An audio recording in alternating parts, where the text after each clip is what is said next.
Welcome back, everybody. Dogs are pottied. I think people are too. So all that's been taken care of. While we were gone, the robot was charging, and it has enough charge to function now. It sort of rises up and starts looking around.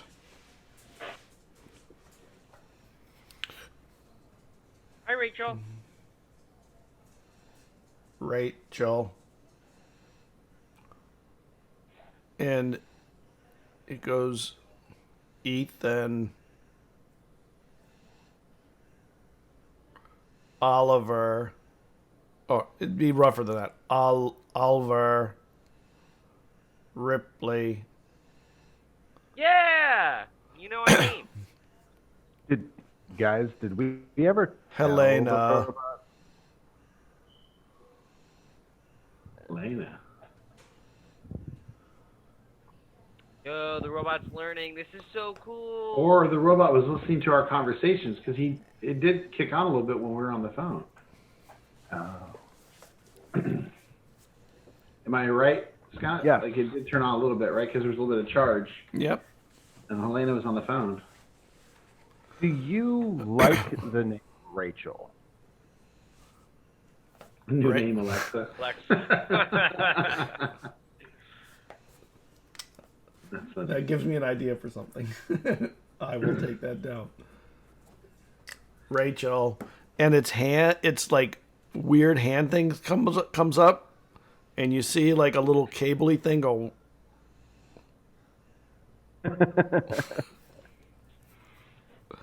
I'll take that as a yes.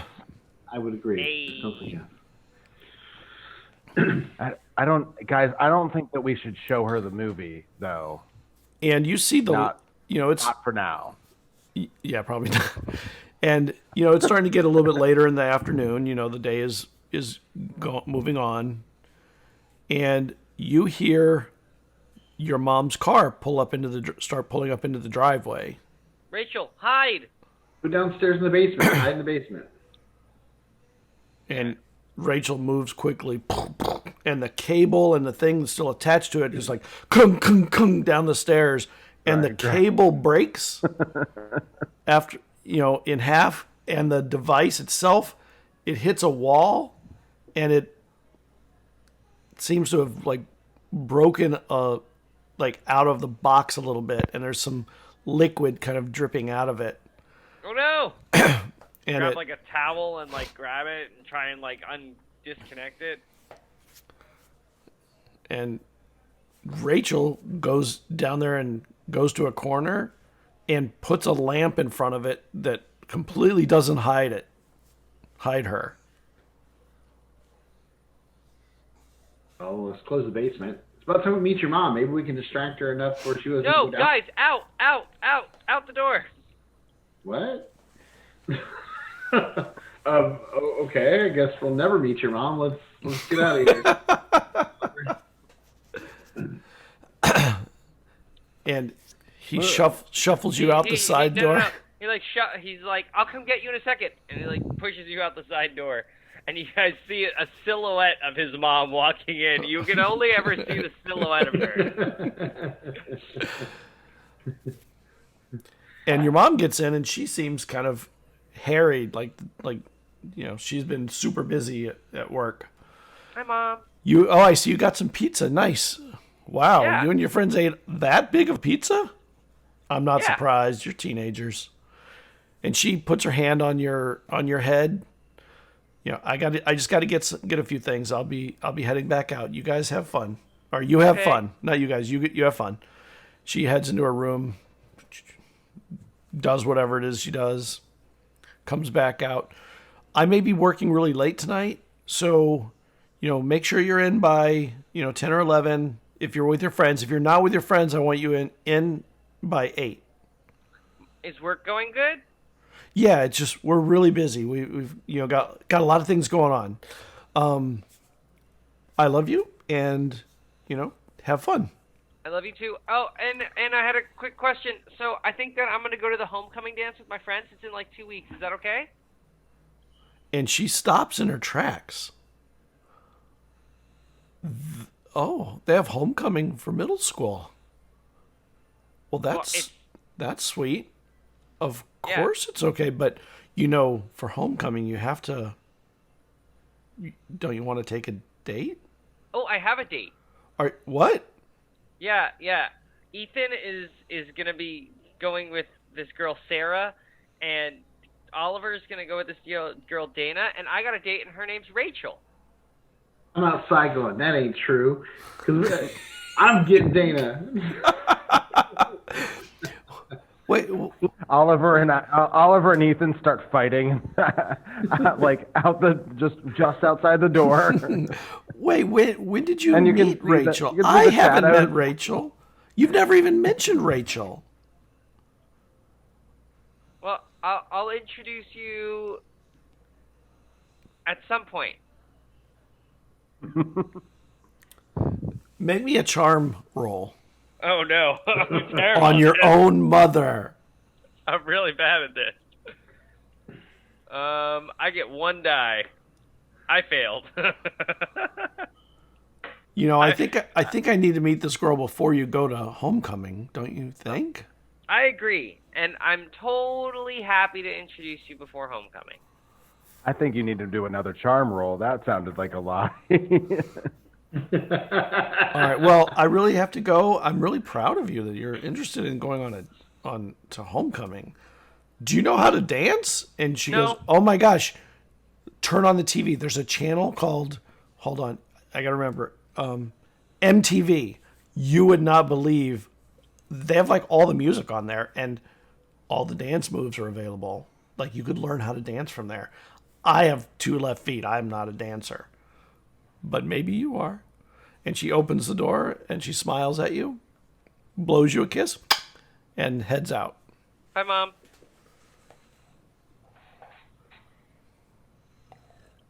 And I go, and you guys see the silhouette of her leaving, and I come back to the side door. It's all good. I gotta go and look to see if I can see what she looks like. You catch like the back of her head. She's already in the car, and she's just in silhouette in the car. Yeah. Like, damn it. She has hair that actually is really big. So you can't even tell the shape of her Right. hair. It's just a silhouette, so it looks like a pumpkin. I come back, I'm like, how do you know Dana's going with Oliver? I don't. Because,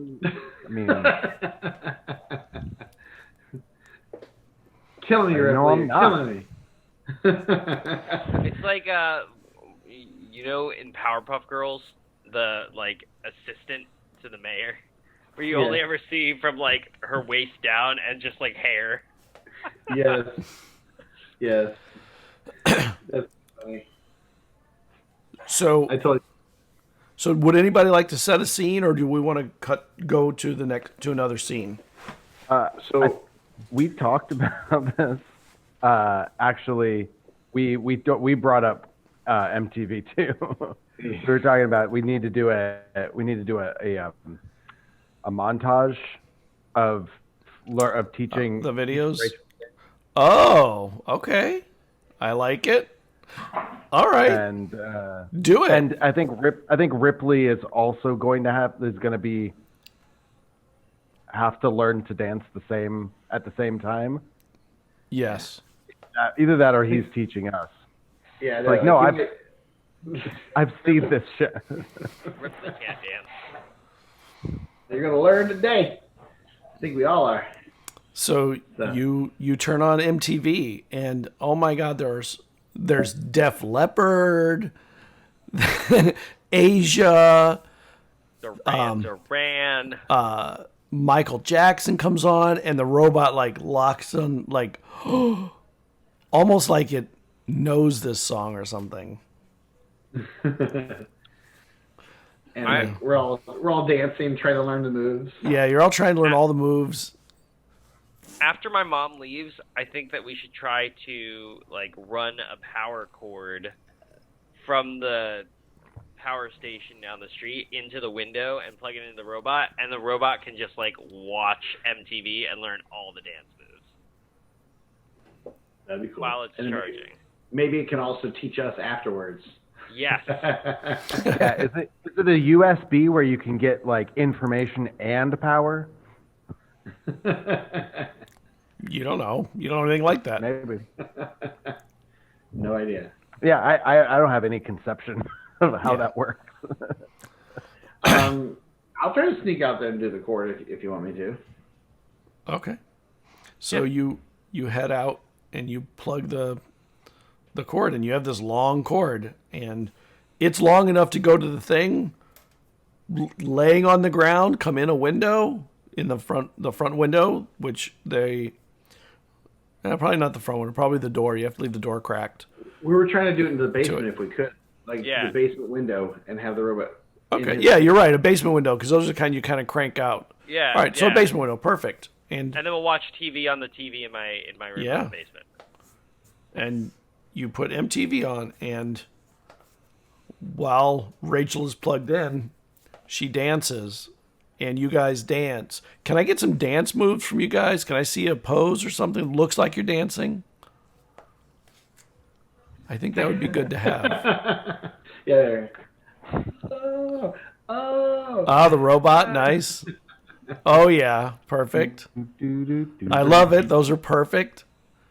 That is killer. I gotta look up 1980s dance moves. I know, right? Let's see what we got on here. We got the moonwalk. We got the electric slide. The robot. The robot. Yeah, that's actually a dance. And actually, The Cabbage Patch. Rachel's very good at the robot. Oh yeah. Yeah, we got the Cabbage Patch. Right. So you go through all the Running dance Man. moves, and you practice. Yeah, Running Man. and you practice so long that it starts to get late. Like you're in there dancing and having fun with Rachel, and the phone rings. Oliver grabs it first. Okay. You run up the stairs of the basement. Yeah. And you get to the phone. Ripley's house. This is Oliver. Oliver, this is Helena.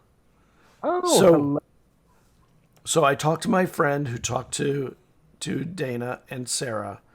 They said that they are going to go to church tomorrow, and they're going to go to Sunday school. And if you want to meet them there, maybe after church, you could go over to Suds and Duds and get a root beer and maybe a hot dog. If you'd be interested in you and Ethan. In fact, bring your friend along. Bring Ripley along. I mean, I wouldn't want him to be left out. I can't speak for them, but I will be there. I will encourage them to come. Okay. All right. They'll see you tomorrow then. I'll let them know. All right. I look forward to it. And Learning about Jesus. bye. Hangs up. Learning about Jesus. I think it's funny because I know I'll like I think that I've been in a couple foster homes before, and there was definitely the one or two really religious ones. Yeah, for sure you had one at least. And so he's like somewhat not like he knows a little bit about religion, but mostly it was through the veil of like the weirdly religious one foster family. And this one is just like they're too busy with their 8 foster children to like try to get them all to go to, get them all together too much into work. one car to go to the church. Yeah. Actually, how do they get them anywhere? They must have like 3 cars. Well, 8 children. no, They have a van. they have a station wagon. Put the kids in the back then. You didn't Exactly. You sit in the back. Some sitting back and look out the back. You didn't have to match them. There's nobody wears a seatbelt. 5 kids in the one in the. Yeah. Yeah. You didn't have to match a kid to a seatbelt. Yeah. Yeah. That makes sense. Nobody wears seatbelts. The windows are out. The your foster mom or foster dad, they smoke and, think the smoke is going out the window and it's actually going in your faces in the back. It's funny. So, we should probably head home and then get ready for church in the morning. Ripley, you coming with us? Are you going to stay here tomorrow with the robot? I'll come with you Rachel. guys. Well, I don't know if I should leave Rachel alone. I'm really worried. Maybe I'll teach her how to play Atari. That'd be cool. That will be cool. Then we'll see if she can beat us in Atari. Man versus machine. Yeah. The final showdown. So the two of you head out. Ripley stays home and I guess teaches Rachel how to play Atari. What are you guys doing when you leave? Do you have anything you want to do? Either of you want to set scenes, or do you want to just cut to the next day? The only thing I'd like to try to do is sneak some money out of my dad's wallet if he's home, so I can pay for drinks and stuff tomorrow. Because otherwise, I don't have money for milkshakes and stuff. I have no way of getting money. All right. So I'm trying to see if I can get enough to cover both me and Oliver, if he has it. Oh man, you are a prince. I was actually thinking, you know what?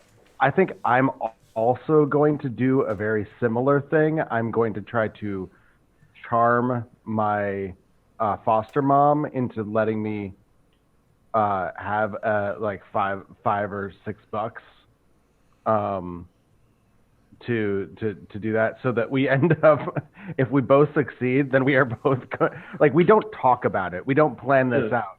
No. Well, because we're both embarrassed. We're both embarrassed about. Like, I would never tell you, like, I'm gonna go steal from my dad so I can pay for stuff tomorrow. Like, if you would tell me, like, I'm gonna go ask. I'm not gonna con my foster mom into, So we never talk about it. But like, if we end up both succeeding, we are like flush with Flush. so much money. Flush with cash. So are you going to ask her tonight or tomorrow? I think I'm gonna ask her tomorrow. Okay. But tonight I'm going to like check my nicer clothes. Like, cause I would probably have some, like, these are the one thing of dress up clothes that you'd have for, in case somebody wants to adopt you. For everything that isn't every day. That's freaking sad. That is sad. Okay. So we'll save that for the morning. Morgan, when you get home, not Morgan, Ethan, when you get home, the truck is out front, and the side of the truck has a dent in it, like in the side of the panel, which wasn't there before, and it's probably a good 3 inches deep. And you arrive home, see that there. Take a deep breath in, put the jacket on nice and tight, and then exhale, and kind of walk in quietly, and just get a feel for where he's at. Oh, he's sitting on the couch with his feet up on the table, and there's some empty beer cans around him. Is he awake? He's awake. He's actually watching TV.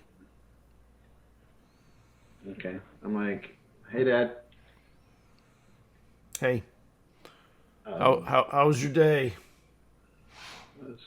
It was good. Went to the dojo, trained a little bit. Got a good workout in with your brother. That's good. Would you like a beer? No, but I can get you one if you want. Sure. I'll have another. And then I'll go in there, and usually he usually keeps his wallet in the kitchen where he can find it in the morning. Yeah. And you go to look for it there, and it's not there. Shit. and then I'll just kind of get the beer and kind of like look around to see where else he might have it, and then walk out the beer to him. And when you walk the beer out to him, you see that on the coffee table, his wallet is sitting there, and there's a bunch of, like, it's wider than it normally is. Mm-hmm. So, how was work? Such a good day, boy. Yeah. I made so much money today. Damn, this robot business is good for business around here. You can't tell me how many of these robots, these renegade robots I caught today. Woo! Renegade robots? Are they dangerous, or are they just like malfunctioning? I don't know. I mean, one of them, you saw the dent on the truck, right? Yeah. I mean, I'm pretty pissed off about it. I'm going to have to get that fixed. But one of them, I don't know whether I don't think robots think. Like, they can't decide to punch something. But I think one of its appendages, army things, malfunctioned, and it struck out and it punched the side of the truck just before Andy zapped it with his zapping stick. I don't even know what the damn thing's called. It's the coolest thing. It's like something that they use on cows, but it works for robots. You would love that thing. He has taken those things down, and every time he takes them down, I make some bank. You know, when he does it, you wouldn't believe it. All they need me to, I'm not sure why, but they need me to unlock the plate on the things, because I have a feeling they don't want them to know it down in the loop that they're taking these robots down. They're trying to do it sneaky or something. So they call me up. I go unlock the thing, which takes like nothing. And some lady, she takes, I don't know, I think she called it like a mini chip or a mini chip. I don't know. Something related with computers or something. I mean, what the hell? Next thing you know, there are going to be computers in everybody's room. Yeah, but that would be crazy. It would be so stupid. Oh my God. But I got to tell you, man, you may want to follow in my footsteps for the first time. There is so much money to be made in robots being stupid. I mean, it might be worth it. I mean, you have taught me a little bit on how to do things, and I'm proud of you, Dad. Good job on making some good money today. Thanks. Was there anything else you need from me?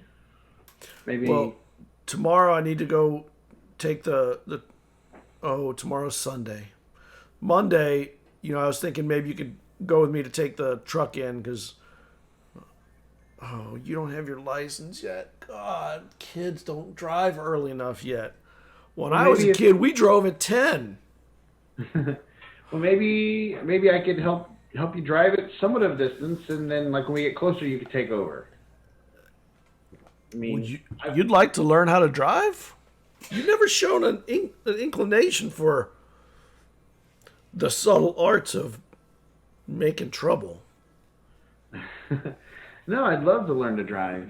I mean, it's a skill I'm going to need to use soon. I mean, I'm going to be, old enough in a couple of years to be driving, so I should maybe learn a little bit. Let me ask you something. If you was a robot and you screamed, what do you think it would sound like?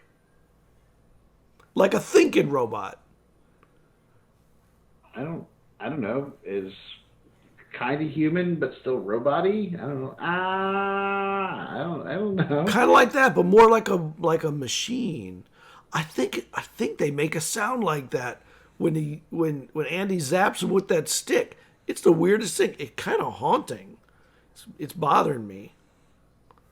Really bothering me. Maybe another beer will help you feel better. And he throws that beer back, and he actually drinks the whole beer, the rest of the beer, in one deep chug.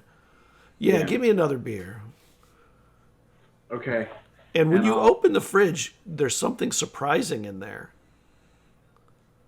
And there's an A&W root beer, not RC Cola. I hate Dad, is this root beer for you? No, that's for you.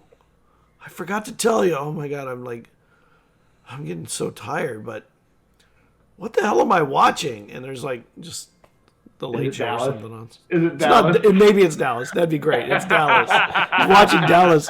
What is this shit? These people are so unrealistic. Although I got to say that JR is really an interesting dude. I kind of like him. Yeah, you tell him, JR. I'll grab the beer and I'll bring it to him, and I'll grab the root beer and I'll kind of sit down to him and kind of watch the TV with him for a little bit and just drink and maybe put on some sports or something on, just something that he might pass out to. Yeah. And he goes, there was a set of my my lockpicks that went missing a few months back, and I made a new set the other day, and I think I made the best set of my life. It is. They're just amazing. I don't even know how I made them so good. I made a couple new ones too that I never saw. I didn't even know that. I had like an epiphany, I guess. So, tomorrow's Sunday. It's not Monday. So maybe we should go driving sometime tomorrow. What do you think? If you want to learn to drive, I'll take you out to the parking lot of Wild Goose, and I'll let you do some donuts and shit around the parking lot and whatnot. That'd be cool. That'd be cool. We don't really get to spend a lot of time together, so yeah, that'd be cool. Yeah, I'm always working and trying to support the family, make sure there's food on the table and whatnot. It'd be cool. I mean, and I say that like Ethan is fighting back like the excitement of maybe doing something with his dad because he knows a lot of times his dad has said things like this to him in the past, and then when he wakes up the next morning, he doesn't remember these conversations at all. So like Ethan's like, yeah, that'd be kind of cool, but then he's like, I don't want to get my hopes up because I don't want tomorrow to be like, hey, we got to do it, and then he'd just be mad at me like, what the hell are you talking about? You're too young to drive, So yeah, while you're sitting back there, he kicks his feet back up and he leans back in the couch and is watching this. And while you're sitting there drinking your root beer, are you drinking the root beer or did you leave it in the? No, I grabbed the root beer. I was drinking the root beer with. Oh, okay. Yeah. And while you're drinking, he's like watching the TV, and you see his eyes kind of get heavy, and they kind of close, and then he looks again, and then at a certain point, his eyes stay closed a little longer, and you see him start to drool a little. I'll get a blanket and cover him up, and kind of like see how much asleep he is, Yeah, he's out. The beer kind of comes down to the couch, and it is like on the edge of falling over onto the floor.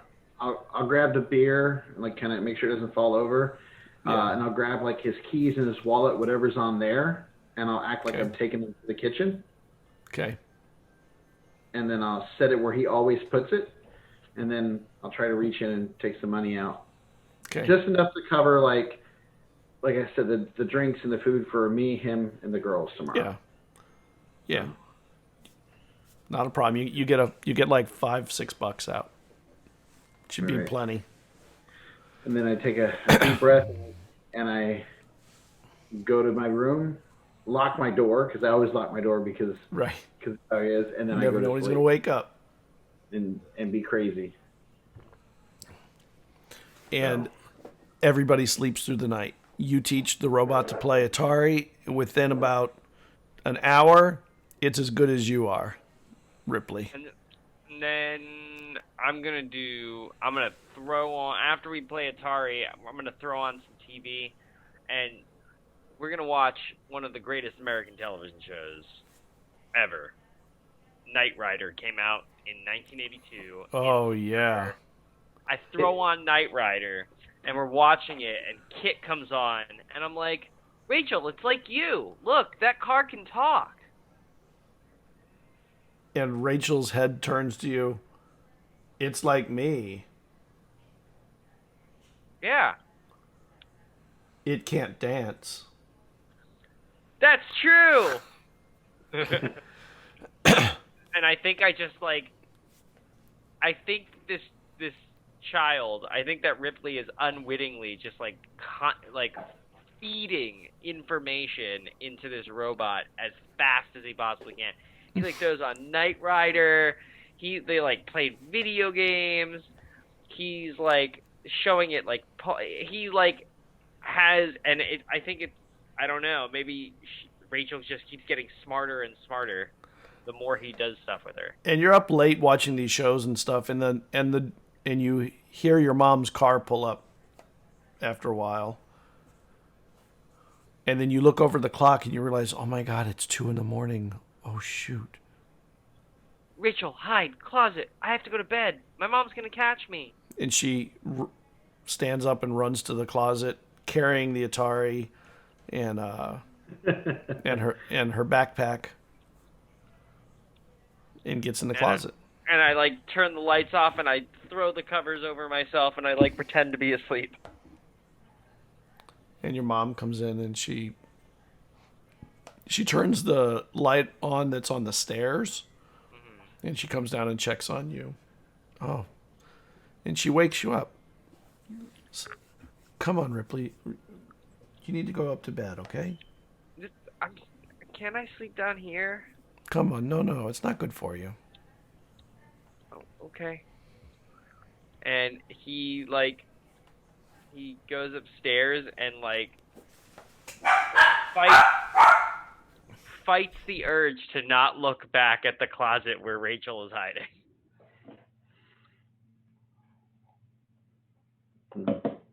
Can't hear you. Can't hear you, Scott. Can you hear me now? Yeah. Yep. Okay. And in between the slats of the thing, you see like one of those roll ball eyes kind of following you and your mom through.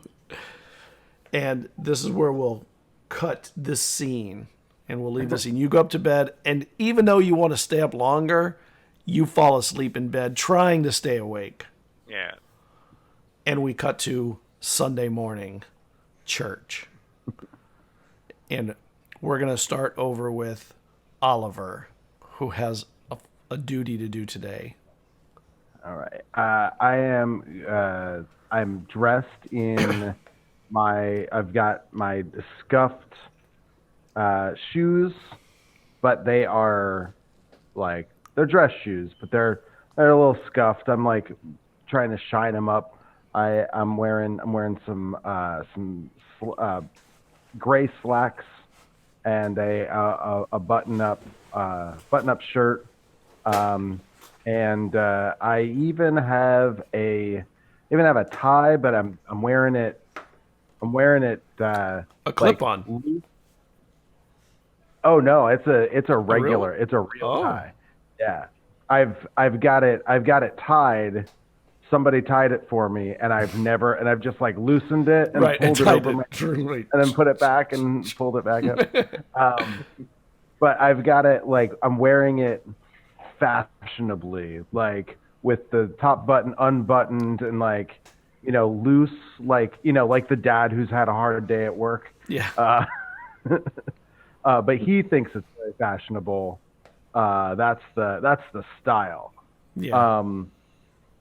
And so he comes down, and he comes down to see the family. I don't know how the rest of the family, if there's other people up or only your mom's or up, not. and she is in the kitchen making breakfast.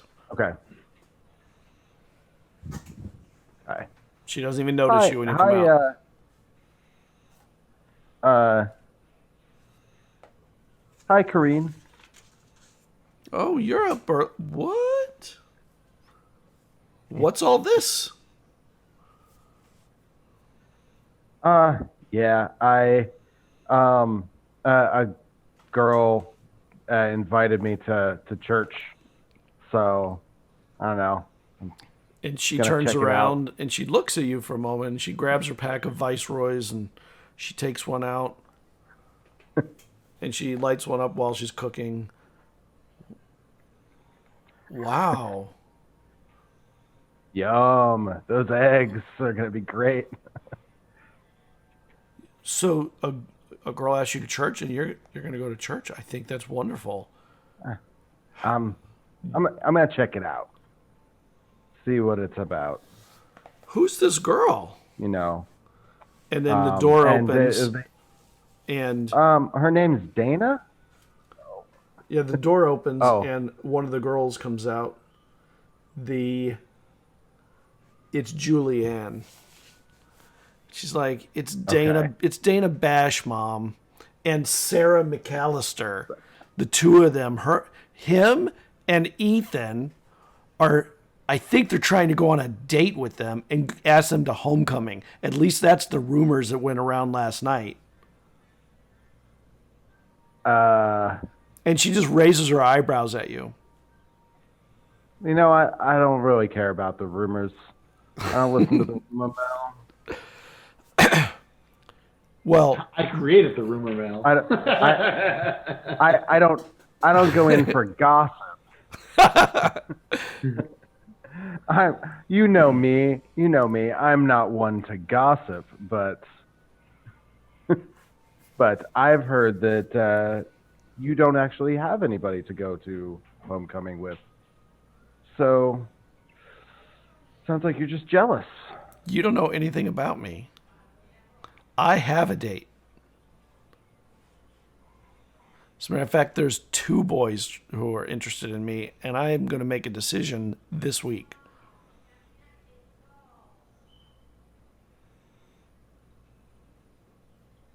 Okay, so what's this bruiser's name?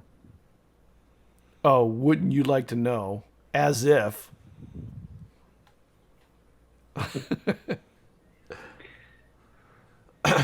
Those eggs smell amazing. And she's, well, you know, you got to make sure when you go to church, you got to give the Lord a little bit of money. Bring me my purse.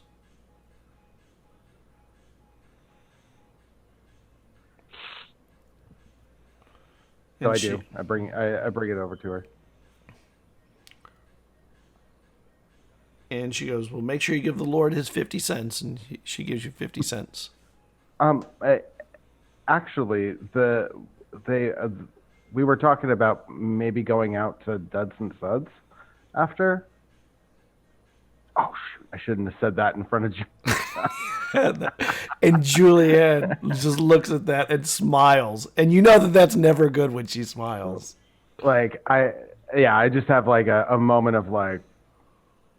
And she turns and she goes in her room. I'll be out in a minute. I'm going to go to church too, Mom.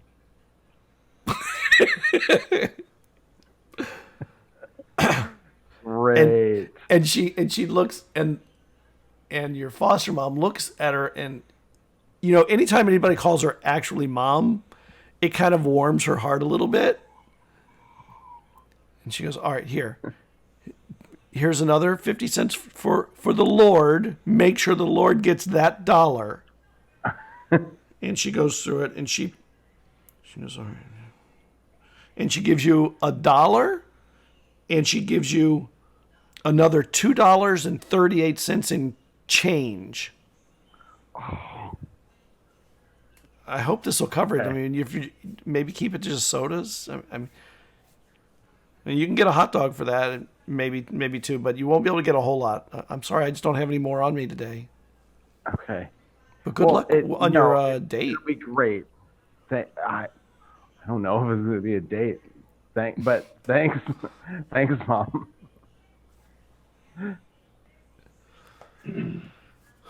And your sister comes scrambling out, partially dressed, trying to get dressed. Just you wait for me. I want to make sure you don't go without me. So she's pulling her clothes out there. You head out the door quickly. I'm gonna be late. Bye. Let's cut the scene to church. Ethan would probably be walking up later than you did, just because he stayed up late with his dad, watching stuff, waiting for him to pass out. He doesn't really have a whole lot of nice clothes, so he's kind of wearing a plain black shirt. It is probably the cleanest black shirt he has. He's wearing his nice jeans that don't have any holes in them, and he's wearing his shoes, and he's got his leather jacket on. And actually a t-shirt, but also he has like a button-up shirt over top of it. but it's no tie, just the shirt, the collared shirt, button up, and the top 2 buttons are open so you can see the black shirt underneath. So, Nice. Yeah, It's what you can do. Yeah. You know what? The church won't mind that they'll be happy that a kid your age is there that already has a bad reputation. Maybe this will do some good for you. Yeah. And when you get up, Ripley, there's a post-it note says, had to head into work a little early. Enjoy your breakfast. And there's a weird thing on the counter there. There is something from McDonald's wrapped in a paper and in a box. That's weird. Yeah. I open it. It is something called an Egg McMuffin. And it has Canadian bacon and American cheese, a perfect square with the corners just melted down right over the corner edges. I open it and I see this like weird round thing that they claim to be an egg. Well, one thing that's very interesting, right, it is a round thing. One thing that's interesting is everything seems to be perfectly processed. Like you said, the round egg, the Canadian bacon is exactly the size of the egg right below it. The cheese corners stick out at like perfect angles and are melted down the edges. Even the muffin itself is exactly the same size, maybe a tiny bit bigger, but just barely. And you have not had one of these or seen one of these, but it seems like advanced food. I smell it. Okay. A little bit. It smells like food. I take a bite of it, and it's the greatest thing I've ever tasted. So good. It's Canadian. Fantastic. It's Canadian. It's American. Yep. It's fantastic, and I eat the whole thing. And even though you're full, you're kind of thinking, if I had another of these, I could probably eat it too. And then I make myself a tall glass of Tang. Oh, Tang goes so good with it. Everything goes good with Tang. Yes. I mean, you got to get your vitamins and of course, your Flintstone vitamin too. It's like orange juice on steroids. Yes. It makes sure that your urine is nice and bright yellow. Yes. All the time. Yes. So I'll go down to the basement right away and check on Rachel. Well, as soon as you open the door, you hear the TV and you hear music. You hear MTV running. And it seems weird that MTV TV show, I mean, it was on last night. I mean, there are no shows longer than half an hour or an hour at most. It's weird that it would be on again. Yeah. So I open the door and I go downstairs. What do I see? You see her dancing in front of the TV, and she's dancing to a song by Pat Benatar. I don't love Pat Benatar. Okay. Morning, Rachel. Yes, it is. How are you enjoying MTV? Must learn all the moves.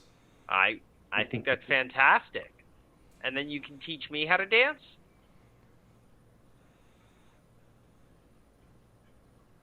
And there's not really a response. It's more like when you look up and you question something and you're not sure about what to do, but there's no words come out.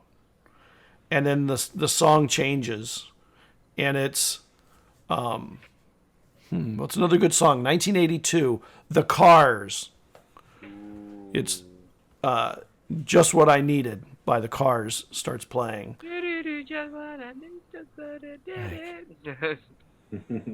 I like this song too. Rachel. Yes. I know that maybe I was assuming too much, but Do you want to go to the homecoming dance with me? Yes. Yay! I have to go tell the guys. Are you going to be okay here?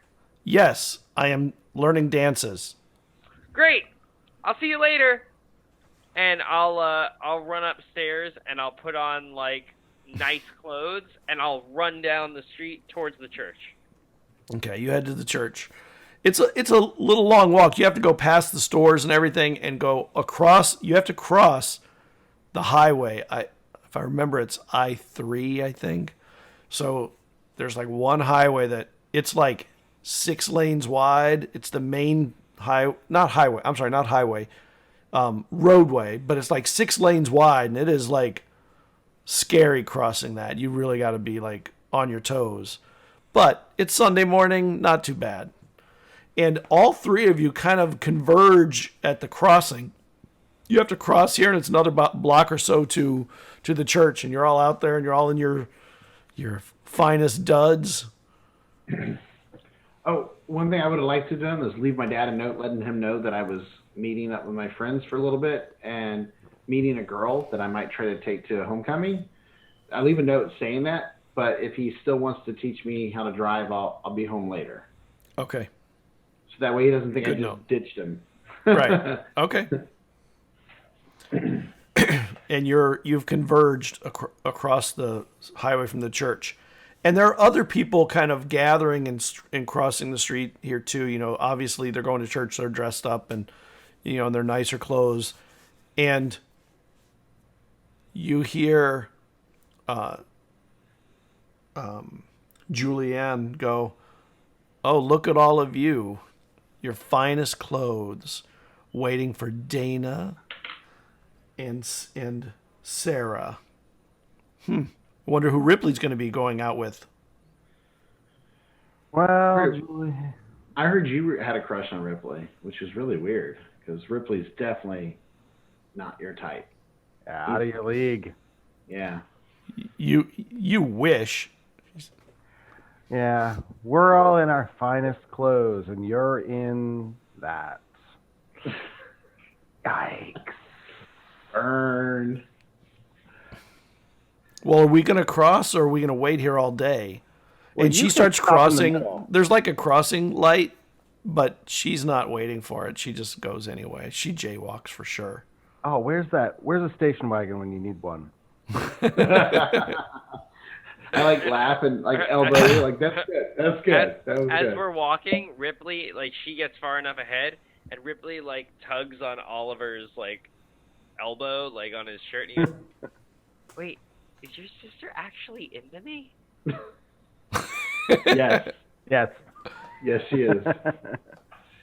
She's totally into you. She doesn't want to admit it because she's reputation, but she's totally into you. She's no Rachel, though. No. Oh, guys, I have to tell you about Rachel. It's the greatest thing ever. What? What? What I can she showed do? her. We watched Knight Rider last night. Such a Oh, I cool love new that. show. Nice. Such that a cool show. new show. I hope it. And- Yeah, I hope it and, lasts. And we played Atari, and she now knows how to dance, and she can talk, and she's going to teach me how to dance. And I asked her to the dance, and she said yes. Nice. Yeah. Man, you got a busy night.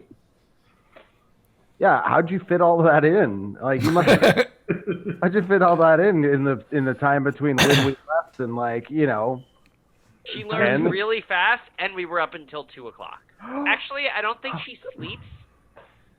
Yeah, I don't think she really sleeps. That makes sense. Oh, we should go before she gets there and tells the girls something they don't like. And you get to church, and everybody goes in. You don't go into the sanctuary. Everyone goes to the Sunday school, which is in separate rooms and stuff. And you see Helena there, and she sees you, Oliver. And she goes, "Over here." And she's over by the corner of the church. Not the church, but in the church area, there's like little corridors and stuff that go to different rooms and whatnot. So they were thinking that maybe we would skip church today. What do you think? Just go straight to Suds and Duds. They have breakfast stuff sometimes too, but this is so boring, and her mom will never even know, I don't think. Right. Give me like 2 minutes, okay? Okay. You guys can go ahead. And I'm going to go in. I'm going to make sure that Julianne sees me going in conspicuously. Okay. And then I'm going to excuse myself after she's in there and bolt. Okay. So that she's like... So you make sure she's stuck. in and lock her in and then and get like out right. stuck in there. I want to make sure that she's like conspicuous. Okay. And I'm willing to roll whatever needs to be rolled there. So you would need... I think that this is more of... Would it be I know. sneak? That one's a complicated. It's not sneak. It's probably... Would it be charm? I think it's charm. Because it's like a deception, right? Because he's trying to deceive her. You're trying to deceive her. You're trying to deceive the person running the Sunday school class. I'm gonna also use my sunglasses to get her attention by like like look at her as you go out, putting them on, yeah, and wink at her. Yep. That's perfect. And would you believe it? No successes. No. And the Sunday school teacher puts his hand on your shoulder. Are you Come on, you're new. I'm gonna burn a luck. Okay, go for it. I am gonna burn a luck. And I'm going to say like, I need to go to the bathroom. All right, do it. 2 successes. Okay. This time. I mean, I'm rolling 9 dice. Wow. So. And he looks at you. He goes, "Well, when the Lord calls, the Lord calls," and he opens the door for you. We'll see. We'll see when you get back. And he closes the door, and he immediately starts into it, and you kind of hear the sound of a chair, someone getting up from a chair, and then he immediately starts getting into it, and the door doesn't open. Nice. Then I'm like, go, go, go, go. And you head out. I'm like, bro, that was bitchin'. Nice. And you get out, and Helena's around the corner. And when you turn the corner, you see down at the end of it, there is Dana and Sarah and another girl or two that you don't know. And they're waiting for you. Like Helen is like, come on. Yeah. Are they gonna jump us? Beat us up. And you head back and Take our money. you go back, and you realize when you go back around this part of the building, you're We kind have of so much money.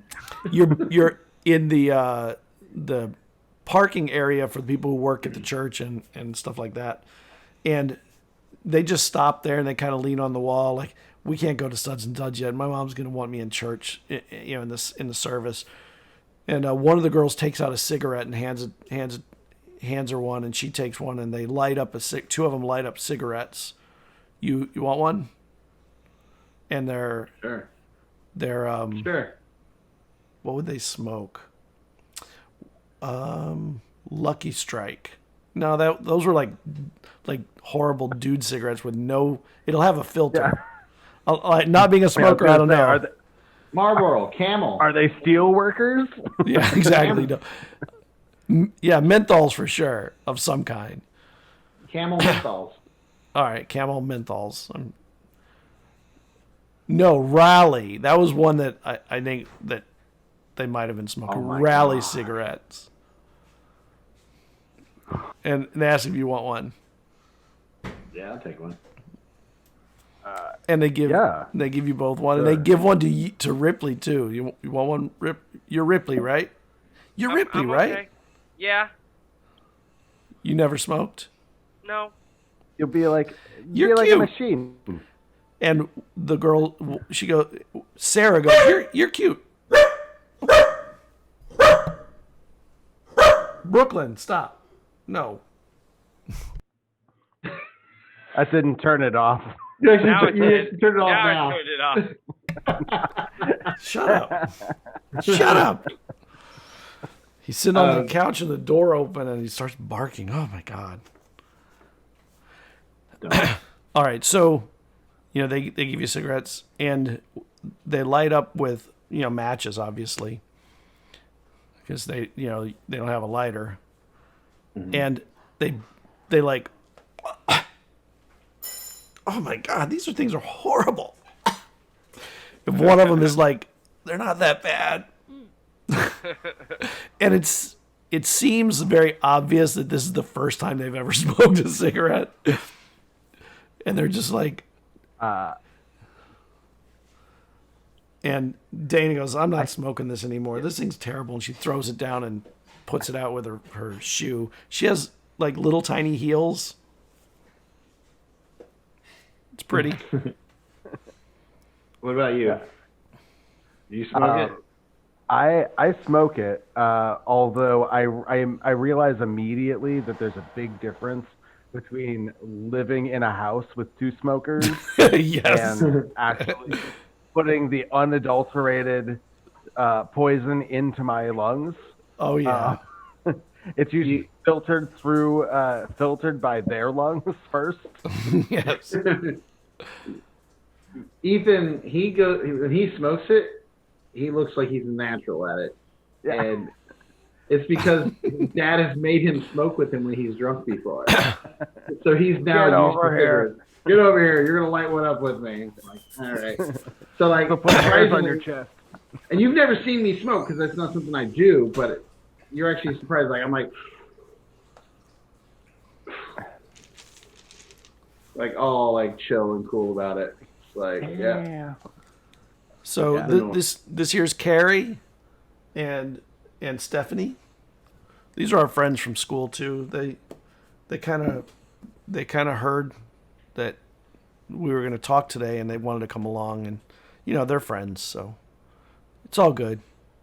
So sure. And then she introduces them. She goes, "Can't have too many friends." This is Oliver, Ripley, and Ethan. Actually, I think Ripley's name isn't really Ripley. Didn't you used to be called something else when you were little? When you were littler? My name's... Nope, it's Ripley. Okay. My name's Harlow, but no one calls me Harlow. Everyone just calls me Ripley. Harlow. Oh, yeah. Ripley's definitely a better name. Yeah, Harlow sounds dangerous or something. Are you dangerous? No. Oh, good.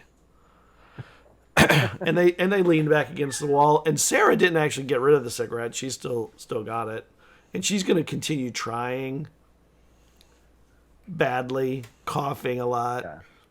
Yeah. So we're going to go to get some root beers and some Can I roll hot dogs or something later, right? Can I roll an empathize roll to see if I can figure out why they brought a whole squad of women? Sure. What is wrong with you? Yeah. Because that's girls travel in packs. Exactly. Like, I don't need an empathy roll to know that. No, but Ripley does, because Ripley has no clue. Ripley totally does. Yeah. I know. He totally needs to know. Yeah, we're in the wolf den now. He's like, why is there a squad of women? I'm so intimidated. And they're all taller than you. I have one success.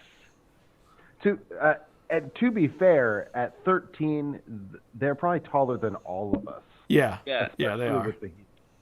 Yeah, especially with that little 1-inch heel or 3/4-inch heel or whatever it is. 1 inch. It's probably 1 inch. That's like even worse. But they're dressed really pretty. They have really nice stuff on. Their hair is really done up nice. They obviously know how to do church, and they do it probably frequently, if not every week. So, as I'm taking a hit, I know you got Ripley, you got a success, so let's do that first, okay? And one of them, Carrie, she goes, which one of you of you two stole the dress yesterday? Wasn't And us. she nudges the other one. Wasn't us. No, It actually wasn't wasn't us. us. Oh, you're trying to say it was Ripley? Ripley stole the dress? No, it wasn't any of us. No. So you're trying to tell me that, Dana was saying yesterday that you guys were blaming it on a robot. Was a robot. There was a robot there. It did laugh, and as we were walking away, the glass broke. It might have been the It robot. laughed. How cute. Laughing robots. Oh, my Hey, gosh. don't make fun of her. What do you mean, her? Oh, wait. And one of them goes, it has a dress. It stole a dress. It's obviously a her. Right. Yeah. Right. Oh. I mean, you've heard of Teddy Ruxpin, right? Well, of course. I mean, Of course. and one a of them's robot like, can I have laugh. one. I have one. Yeah, of course a robot can laugh. That's true. Just depends on what the programming is. What happened to your face, Ethan? You got a bruise or something on there, huh? That's what training at the dojo. What are you training at the dojo? What are you, Karate Kid or something? Well, I mean, my uncle, when he came back from serving, he opened up a dojo here. So I go And to one the of them's dojo. like, "What's a dojo?" That's where you learn karate. Let's learn see him. martial arts. Let's see him move. And I'll do a couple moves, like a couple kick, like a spin kick, Damn. Uh, Dang. and then I'll even show them how to if somebody comes at them with something, how to disarm them, and even teach the girls a couple of how to protect themselves. And one of them, when they see, she goes, "Damn!" And the other girl goes, "Shh, we're on church grounds. You can't say words like that here." And then, But yeah, Just watch me. No, I'm just and kidding. then suddenly there's a shadow come around the corner, and a dude in a tie. drop the cigarette, put it Oh out. no, a dude in a tie. I thought you were coming. I thought you were coming back in after the bathroom, Oliver. I'm a dude in a tie. All right, come on, everybody, back into Sunday school. You can't be hanging out here in the parking lot doing those adult activities that you should not be doing. And he takes one out of Sarah's hand and throws it on the ground. She's like, I'm sorry. Let me. Give me the pack. Who has a pack? 'Cause there's too many cigarettes. I'll whoever has the pack, I kind of give them a signal to give it to me, so that way these girls don't get in trouble for it. Yeah. And behind your back, she gives it to you. Here you go. She Sorry, lets you sir. take the blame. I'll do that for them. I mean, everybody expects the worst out of me anyway, so I might And he as well looks take it. at it and he goes, "Rallies? That's what I can get a hold of. Get in church. Get in there. Get into Sunday school." And he crumples them up and throws them in the garbage as you're heading into the garbage can. And you all head into Sunday school. And you go through Sunday school, and Julianne is so excited when you are put back in the room. She's like, and she sees all of these girls come in after you, and he's like, and you can see like the wheels turning, like, oh my God, this really is happening. Yep. All of them. I'm gonna mouth that at her. And you go through church, and she stares at you all through Sunday school. She sits behind you in church. Wherever you sit, she makes sure she's right behind you. But in church, you can't talk because the sermon's going on and their parents are there. So you're just near them, not even with them. So she's like that lady with the with the mask over her face. She's just like, what's going on? What's he doing? This can't be actually happening. And can I empathize and see why? Try to figure out why she's is she jealous or is she just mad at him because he's having success with the girl? I'm trying to understand why she looks so angry at him. well, you know that she's the one that sneers all the time and is sarcastic and never really in a good mood. And if she's smiling at other people's misfortune. Yeah. Mm-hmm. Plus, she was friends with the girl that was bullying the other girl the other yesterday. The one that, the one that I stood up to. Yeah. That was 2 days ago, right? Because today's Sunday. Yeah. So that was Yeah. Friday. Which apparently was what was upsetting her plans. So maybe this is trying to figure out if this is a way to. This is the time that we can figure out what's going on. Can you make me an investigation check while you're sitting in church? Yeah. Okay. My investigation I can try. If anybody else has it, they can give you I've got it. help. I can help. I have a Give you an 4. extra die. Roll a die. I have 1. Oh, you got 1 success. Yeah. I got 3. Oh, yeah. Okay. So, We got that's 4 success. perfect. She's sitting behind you, and out of the corner of your eye, you see, like, when you look off to one side, you see her over behind you at an angle, and she's talking to somebody else, like mouthing something to someone across the church. And look over. Who's she talking to? That girl who leads the pack that was beating the other one up, or going to beat the other one up. He goes to church? I mean, to be fair, Lots she of people probably in small towns go to church. needs to go to church. And she lifts, and she has a little tiny watch, not like a cheap watch. And the girl goes, 1:00, which is about the time the church will end.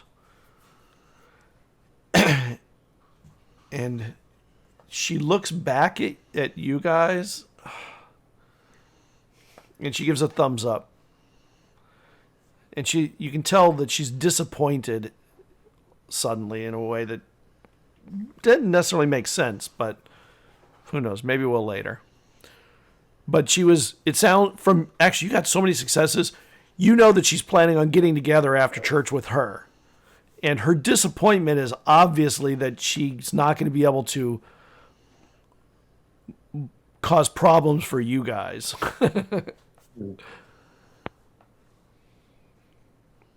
Good to know. Okay. Good to know. Church ends. She gets up and she hits you in the back of the head and scoots down the pew to go meet with her friends. All right, so let's listen. I know we can tell something's going on. We can either forsake our dates, or we can forget about this now and deal with it later. Deal with it later. I say we go get the dates, dude. Yeah. No. Okay. Okay, so you guys... As we're walking by, I'll walk over towards Juliana and them, and I'll just kind of say, "It's too bad you can't come with us. I was going to buy you a milkshake. But have fun plotting and doing evil things to take over the world." And I just keep on walking. And she and the other girl look at you. Julianne, it's laundry night. You'll have to get those clothes right in the laundry. You've worn them 3 days this week.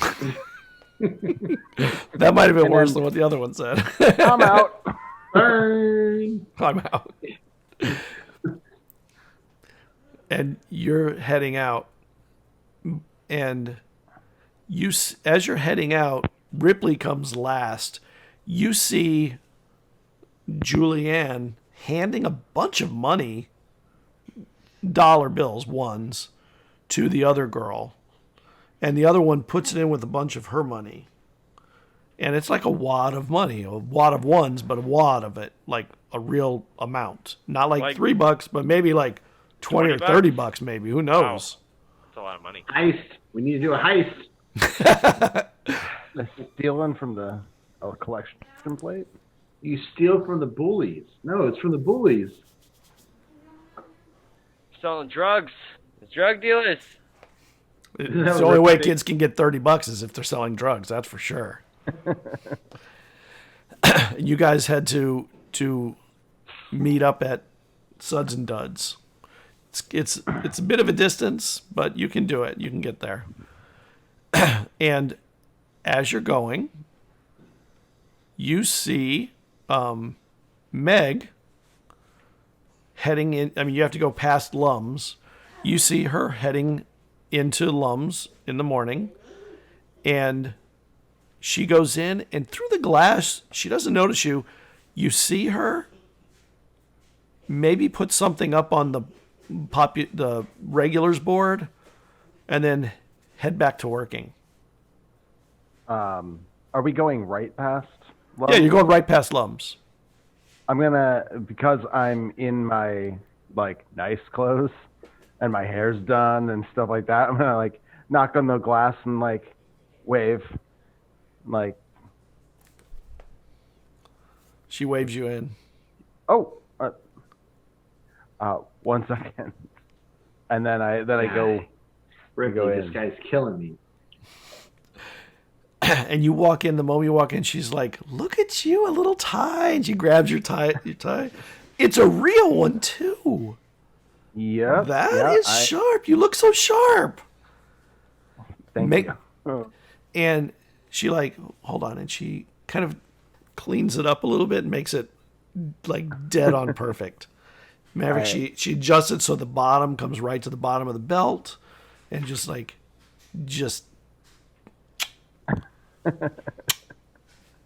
Oh, Yeah, Ripley, I turned to you and go, You're where is like- she, Mom?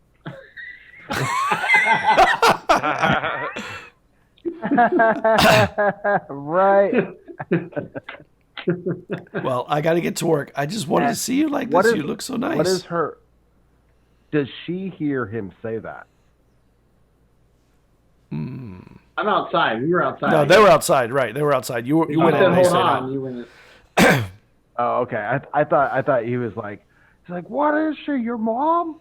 No. I just said it to Ripley. I'm like, what is she? Oh man, Hi. I really wanted her to hear. You Yeah, say that would have been funny. and have her like, It's okay though.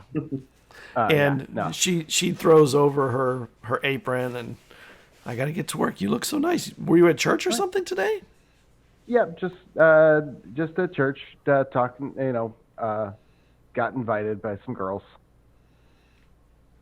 Oh, really? Well, this tie is going to get you lots more girls, you know. Wow. You know, you can't marry your first one. Is that true? That's the case. Well, I don't know if it's true or not. I'm sure some people have, but, you know, you can't marry your first girlfriend. That's the one you learn how to kiss on. Oh. And then she turns, blushes a little bit, and heads to the counter. Go have fun. Okay. Okay. I will. Thanks. Bye. Bye, Meg. Make me an investigation check. Okay. Oh, this is just 4. Just 4. Just need 1. 1. Your photo is back on the board. Oh, she took it down. Took it home. It's like creepy, but I kind of know why, so it's okay. Or he thinks he knows why. And you head out the door. And they're still waiting out there. Like, who's this freaky, weird lady? She's so old. That's actually kind of like what I said. Dude, what is up Yeah. with your relationship there with Meg? Like, Oh, she's just a cool. She's just a friend. does she have health issues That's or cool. anything? Does she what? Not that I know of. I mean, I saw like her at her house the other day, and like some nurse came over and went inside with her. I mean, I don't know if they were just friends or what, but I don't know. Whoa. I mean, who knows? She could be close Yeah. to death. Yeah, that would. I mean, I hope not. She's a nice lady. I mean, you like how I like put that in your character's head? Now he's like, she's sick. Now he's. I was like, I gotta Oh, go no. write some poetry. I need to know if this is true before it's too late. Now, Yeah. and I'm like, well, dude, let's go, man. Those girls are waiting on us, man. Who knows if they're even going to sit there any longer? Who can think about girls at a time like this?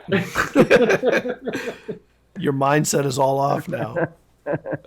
Yeah, way to get in my head. here your for game you. is totally going to be off.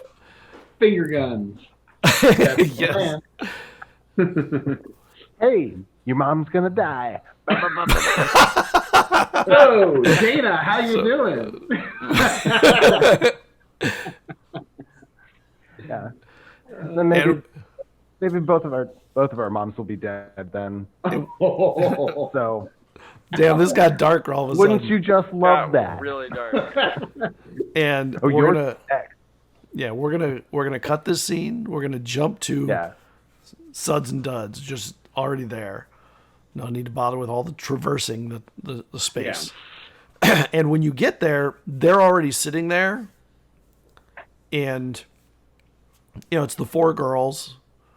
And you guys show up. There's other kids in here. Like, this looks like a place it seems a lot of people go after church. So there's a bunch of people in here. But they have a table that's all the way on the corner and in the end. And they're sitting there with just waters. And a girl with roller skates comes over. And you know that the waitresses here, they use the wait staff. There's also a couple boys. They roller skate to either cars or to the tables. And they come over and they go over to take an order. And they're like, no, we're waiting on. Oh, there they are. Come. Walk over there all casual and smooth. Well, the roller skates is just a more scientific way. So of course Ripley's like Way more efficient. Totally makes sense. Way more efficient. Every restaurant in 5 years will be doing this. It reduces the coefficient of friction and allows them to glide over the ground Yes. much faster. And the ground is very smooth, so. Yeah. So we head over there. The first thing I'll do when I sit down is the girl whose cigarettes got destroyed. I'll just say, hey, sorry about your cigarettes. Don't worry, my mom thinks she lost them. Well, she did now. I knocked her purse over in church on purpose so that maybe they would like fall out and she would think that they were lost. And then she did think it. I mean, I helped suggest that they were lost. Smooth move. Nice. Do you know what you want, or do you need a minute to order? And there's like just menus that are just paper menus on the table there. Ladies first. I mean, we'll look at this while you guys are ordering. I'm sure we can all come up with what we want by the time you guys finish. And one of them goes, I think I'm gonna get a chili dog. And the other girls look at her and go, no. Like, can I get a cheeseburger? And the other ones are like, yeah, cheeseburger, hamburger. Like, they all stay away from, nobody orders hot dogs, and that's what this place is most known for. Ripley, what are you ordering? I'm gonna get a hot dog. That's what this place is most well known for. I don't know that he says that too. And she's like, would you like it with chili and onions or Yeah. mustard? Okay. That's our best, the chili dog. Yeah. She's goes around, takes all the orders.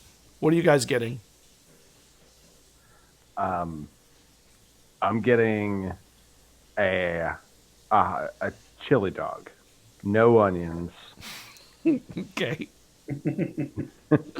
for obvious reasons. Actually, no, I'm getting just a hot dog, No chili. like plain hot dog, no chili, Okay. for obvious. Right, you order the chili and then you unorder. You're like, wait, Yeah. no chili, no onions either.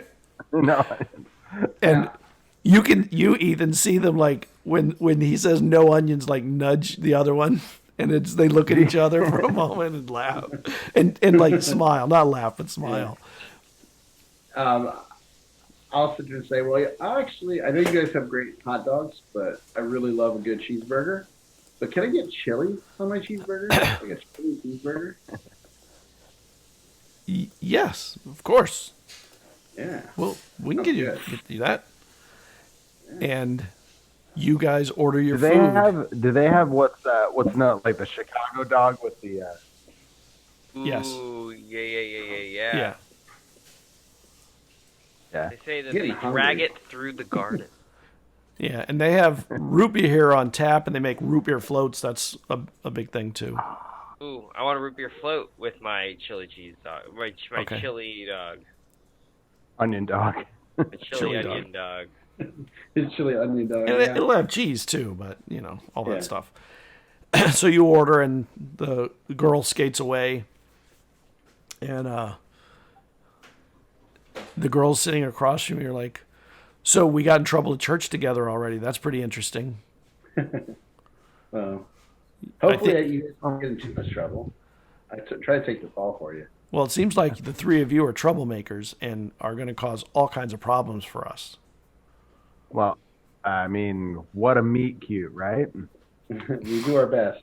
I mean, what's life without trouble? Yeah. Life without trouble. And they're like, Pleasant. so this is going to be a weird question, for you, Oliver. But No weird questions. what's it like? There are living- no weird. And it's one of the other two girls, not Dana or Sarah, and she goes, "What's it like living with a bunch of people that aren't in your family?" I mean, I don't mean it in a bad way. It's, I heard that you're a foster kid, and I just can't imagine that. And make me a mind roll. Actually, no, not a mind Just roll. mind. Yeah, just mind. Just go with mind. Well, unless it's empathize, it would be just a mind roll anyway. So Actually, you know what? It could be empathize. Let's go with empathize. I think that works better. I got one. Okay. You realize at this moment why these two girls are here. These are the wing girls that are here to test your mettle and test you. And Ripley even probably will figure it out soon that these two are the ones to ask the questions that the others don't want to ask, but they want the answers to. So this is going to be a very unfun conversation, probably. Well, it's kind of like a camp. I got there's the two camp counselors and we got a lot of bunk beds, and there's the people you don't really want to be around, but they're part of your cabin, and that's kind of how you deal with it. I mean, there's also the people that are I don't know, that are rad, that are super rad. People like, I gotta pull up. Like, they're the same age as us, right? Yeah. Do you know Jamila? Don't you know Jamila? Yeah. We know. She's amazing. Like everything she says is crazy. It's just like crazy smart. I don't know. I'm on my own sometimes, but. And as you finish the answer, they each group of two looks at each other. These two look at each other, and those two look at each other, and these two look at each other, and these two look at each other. And one of the girls, Carrie, she pulls something out of her purse and puts it on the table, and she opens up a Sears catalog, which it's a pretty thick book, catalog book. And there's a page marked with, oddly, a Post-it note. And she opens it and she slides it over in front of Ripley, and she goes, "Ripley, what do you think of that dress?" Which dress? There's a dress that there's a little marker arrow on the note, and it points to a dress. And these are obviously homecoming and prom dresses. But they don't ask Ethan and they don't ask Oliver. Weird. I think it would look better on you girls than it would look on me. You know what? I heard that your mom has really good taste, and I assume that kind of rubbed off on you. You have good taste. What do you think of them? I want to know what you think of them. Charmer. I mean, This one wouldn't be all that flattering. And in the middle, mid-sentence, they slide it the other way. What do you guys think? In between the two of you. What do we see on these dresses? It's a page of dresses, and they're dresses.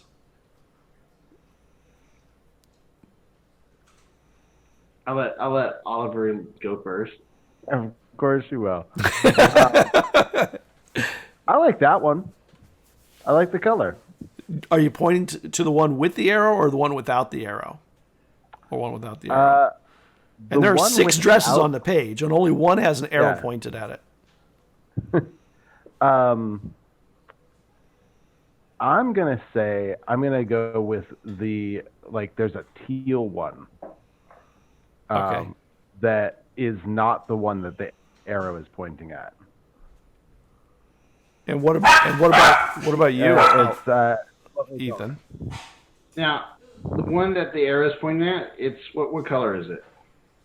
It's like a dark blue, and it's got like a feathery thing that goes up over the top.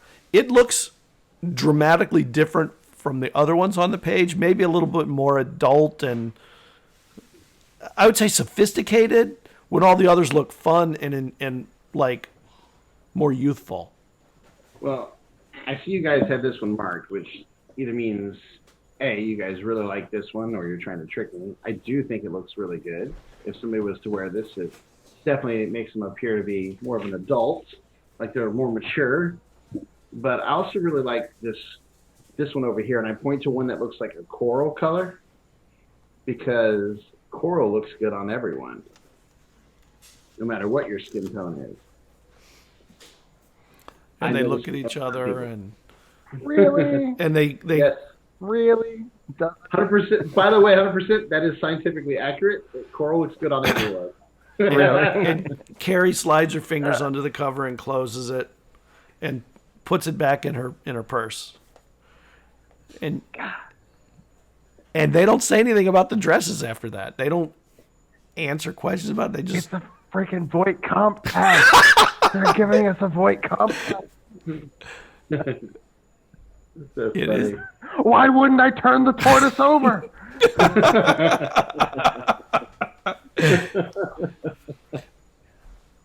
And you continue chit-chatting and spending time. And after a while, an adult comes over after you have your food and everything. Dana, honey, we got to get going soon. Oh, Mom, I want you to meet some of my friends from school. This is Oliver, Ripley, and Ethan. And she goes, I know you, Ripley. Actually, your name's Harlow, isn't it? Yeah. Your mom and I, we work at the Loop together sometimes. Oh, that's cool. Very nice. Are you going to be working the Loop when you get older, do you think? Yeah, probably. Nice. Do you know what you're going to do? Probably elevated quantum mechanics or some other type of physical science. Oh, well, that's definitely right up the alley of your mother. I can see where you get at that then. It sounds like you're already almost ready to work there. No, I still have a long way to go, but I find that quite flattering. Thank you very much. Well, Dana, I'll meet you outside, okay? I'll actually stand up though and kind of like, nice to meet you, ma'am. And You too. try to present myself as nice as I can. And Carrie and Stephanie both get up and they say, "We'll meet you guys outside." Ripley, I had a question for you. Yeah. Here, come out. I want to ask you something. Okay. And you all head outside. Bye, guys. And the two of you are just sitting in front of them, and everyone has cleared the room. We're gonna have to go in a minute. And that's all they say. Yeah. So we were wondering. And as you're saying it, the lady on the roller skates comes by and she slides the check over to the table. I pull out How much is it? It's $6.15 for the table. I pull out the 6 and I pull put it out on there. some of. Okay, so you want to go half? Sure. Yeah. And we'll go half. Like we're both shocked that the other one has money. Like but we Yeah, exactly. It's like what? And I've got $4.38. So I'm like. So you didn't give God his money. No, I didn't. I wasn't. So yeah, we'll split the difference like half, and then it leaves God's me money it leaves me with like $3 that I can spend on something later on if I need food. And she counts it up, and while she's taking the money, the girls are just sitting there, not moving and not responding. And she takes up the money and she goes away. So yeah, like we were kind of wondering, right, Oliver? Yeah, we were wondering if you girls wanted to go to homecoming with us. Wow, I'm so surprised, and obviously they're not all surprised. After all the stuff you've been doing, like it's like obviously not a surprise. I mean, I'm gonna have to ask my mom if it's okay. Well, yeah, of course. But yeah, I'd go. Would you go? And the other one's like, Which one's Dana or Sarah? Sarah. All right. Yeah, we could go. Okay. Yeah, we'll go. So, all right. Which dress do you like?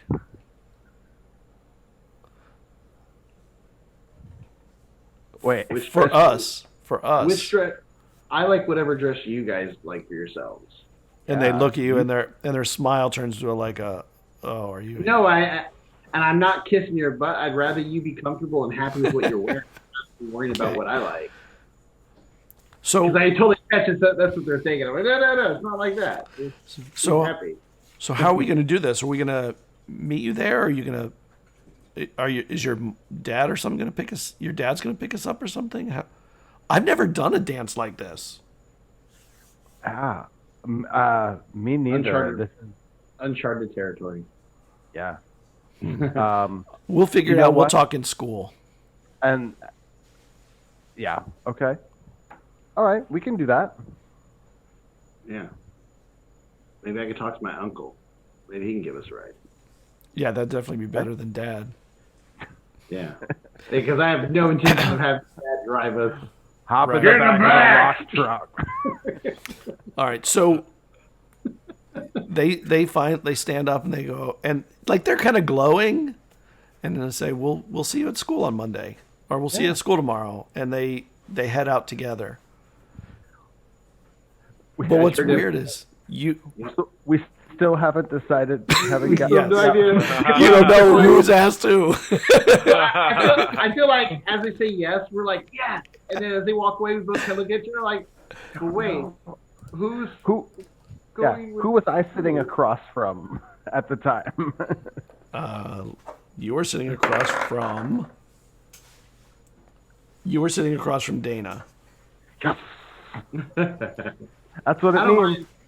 I don't know. Maybe we'll see. But Sarah seems like a firecracker. I don't know. Yeah, well, we've totally made up their personalities completely. Like yeah, totally. One interaction. Oh yeah. We're and I don't know. I kind of like Sarah. She seems to be like real about it. She's like, I don't know, maybe. Now I kind of want Sarah. I know, right? Like she wasn't as interested as Dana was. Dana was super excited. Yeah. Well, now we got to fight over Sarah. So we're gonna end this scene. Ripley's outside waiting for you guys until you guys come out. And what was the question that they asked him? Or is that just them pulling him away so we? Oh no, they pulled him away so that he would be away and free up the air in the room. I know. Can Ripley, Ripley, I don't know if you want to, but if you do, please do that scene because I'd love for her to be like, so what do you want to ask me? Like, nothing, but why? You know, like. Well, you just did it. That was exactly perfect. So what do you want to ask me? Nothing. But why? I don't know. Why would you say that you wanted to? I don't know.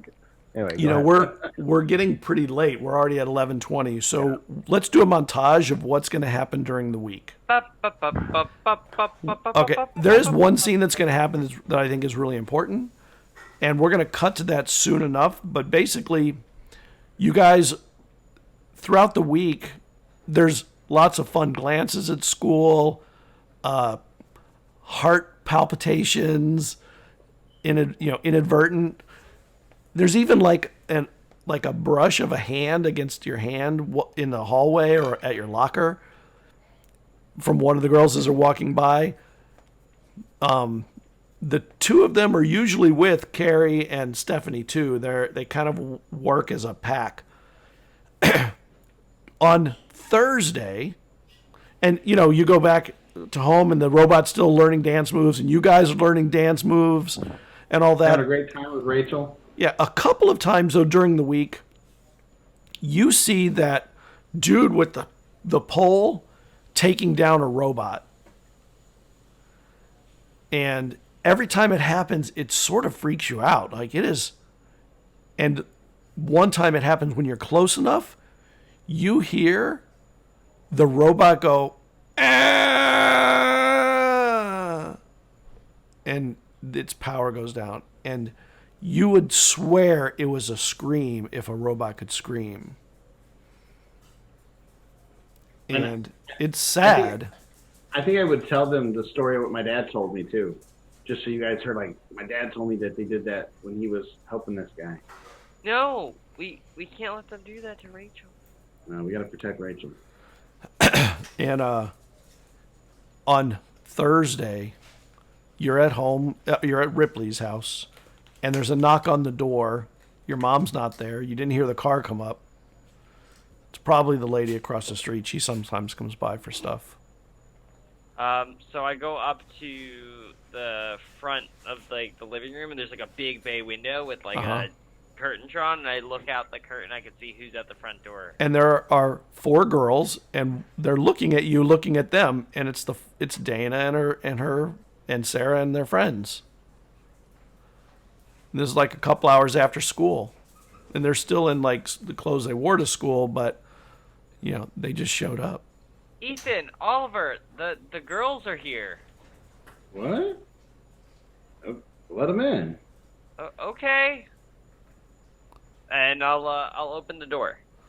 And you open the door, and they're like, "Can we come in?"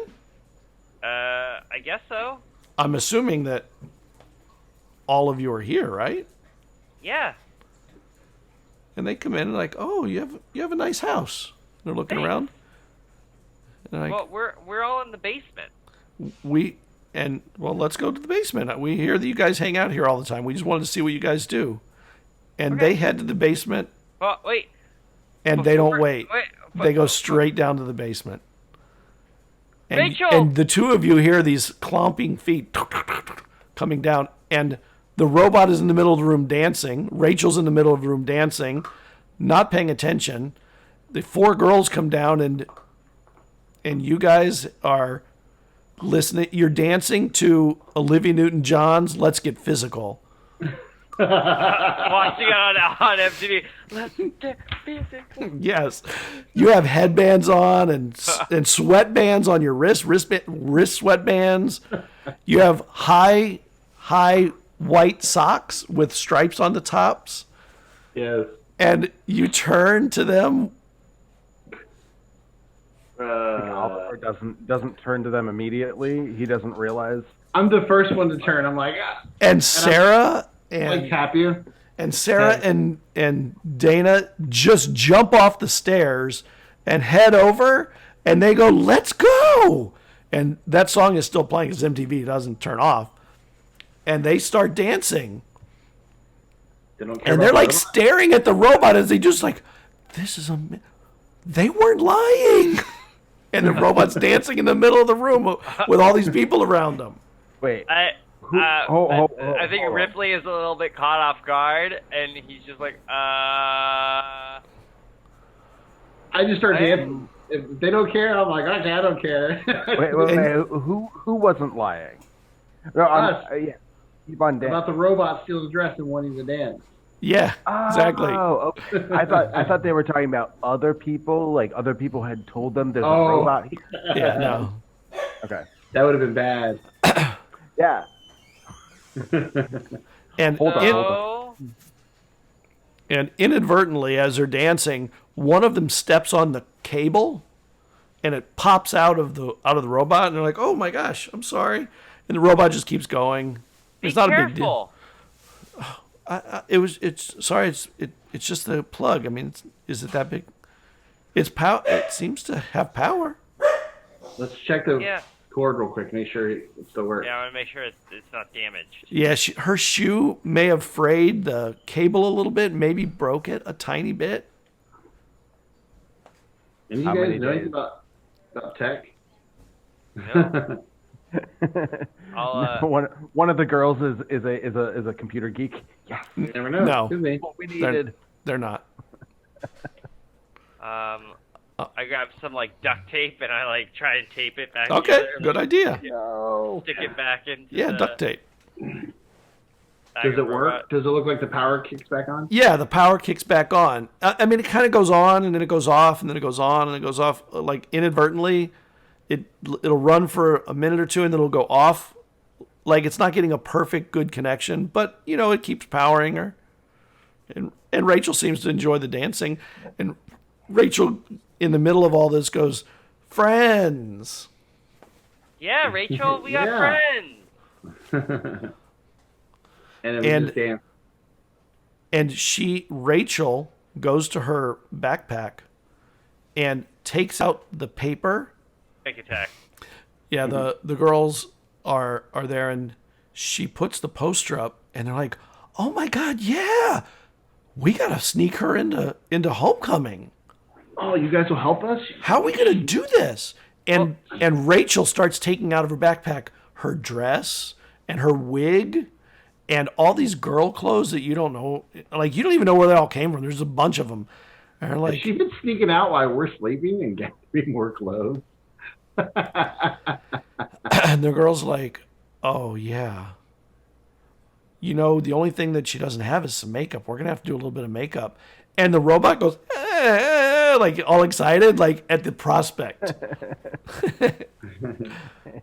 You guys are cool. This is gonna be gnarly. Damn, you guys are real troublemakers. You're like, my mom's gonna hate you, but I think that's kind of cool. Oh no, moms love me. I mean, most of them. And you know, tomorrow is Friday, and you hang out for a while. And they're like, "Oh, we got to go." After a while, my mom's. I told her I wasn't gonna be out long, but we'll see you tomorrow. Maybe we should meet up here and get Rachel ready and figure out how we're gonna. You guys figure out how we're gonna get her there. We'll figure out how to make her look good. How's that? Okay. So This is so exciting, and they're like giddy with excitement at the prospect of this. So let me ask you: is the dance at the gym? Yes. Yeah. Of course it's at the gym. I'm assuming I've scoped out the gym many, many times and found ways to get in there in the past, like sneaking into the gym at night. Maybe you can see the gym there. Yeah. Oh. There's a gym. There's an auditorium. They do any kind of stuff in the auditorium. Like that's not this, but the gym itself.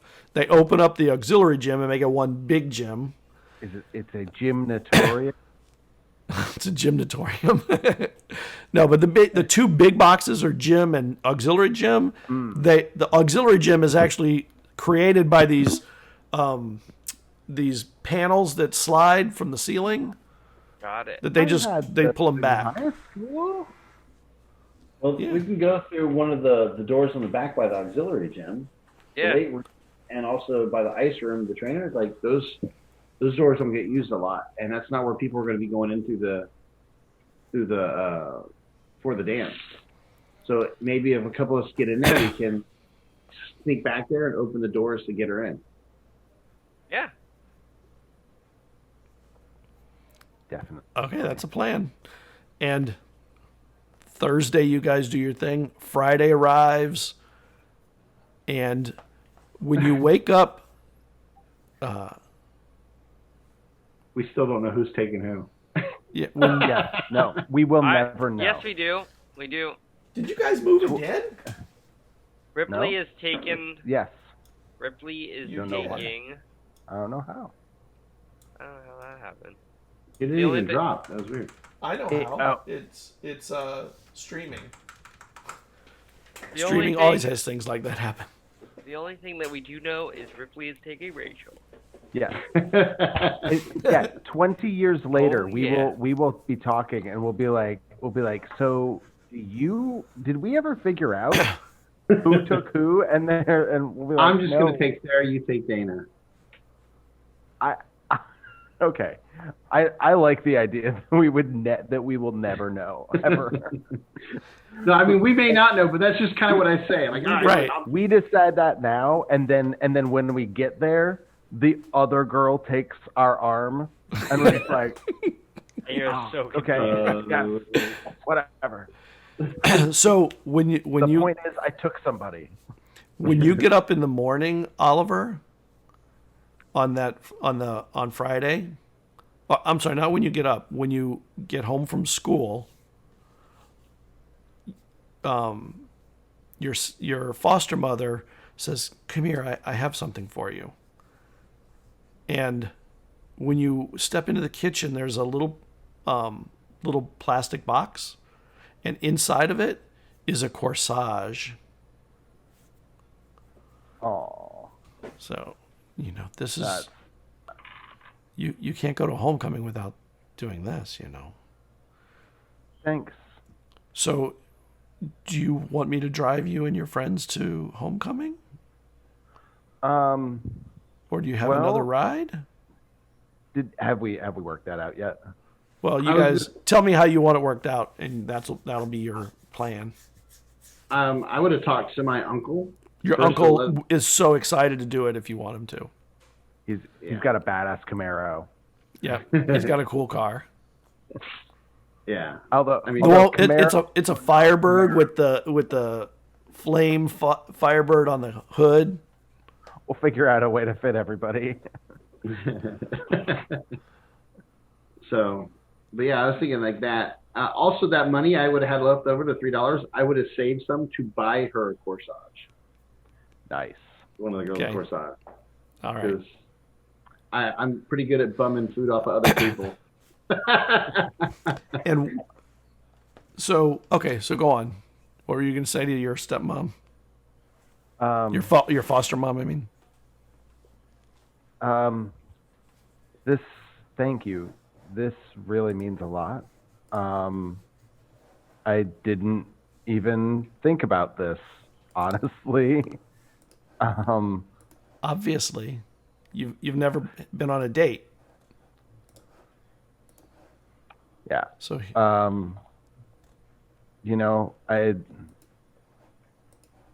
thanks, Mom. and for the first time in a long time, she actually pulls you in and gives you a big hug. Like a real loving big hug. You all grow up. It's hard to watch, but some moments are beautiful. Well, have fun. Make sure you don't do anything to get in trouble. And I'll be up when you get Bring a home. robot to a dance. And I'll be up when you get home. You don't have to stay up. And- You don't have to stay up that late. Yeah, and when you're standing in there, Julianne walks in the house.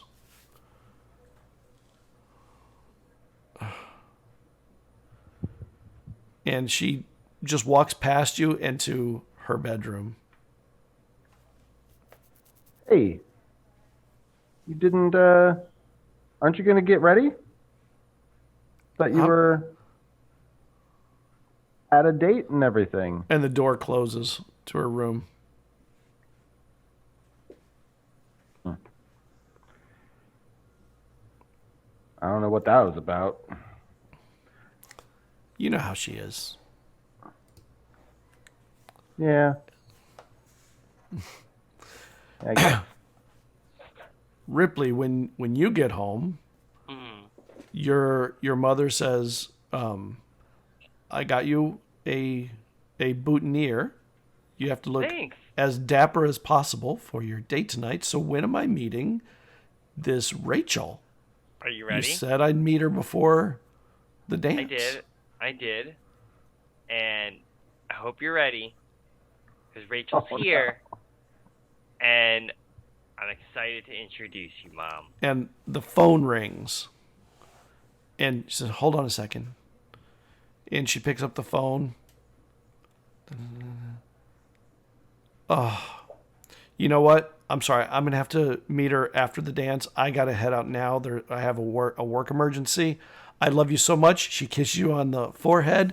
And she says, and she takes out her wallet and she goes, and she puts $10 down in case you need any money. There's a little bit of money here. Tell Rachel I'm so excited to meet her. I'm so sorry I couldn't tonight. There's just been a crazy week. And she heads out the door and you hear the car start and she leaves. Love you, Mom. Cool, $10. Post notes and cash. That's the way to live. Not a proxy for your mother's love.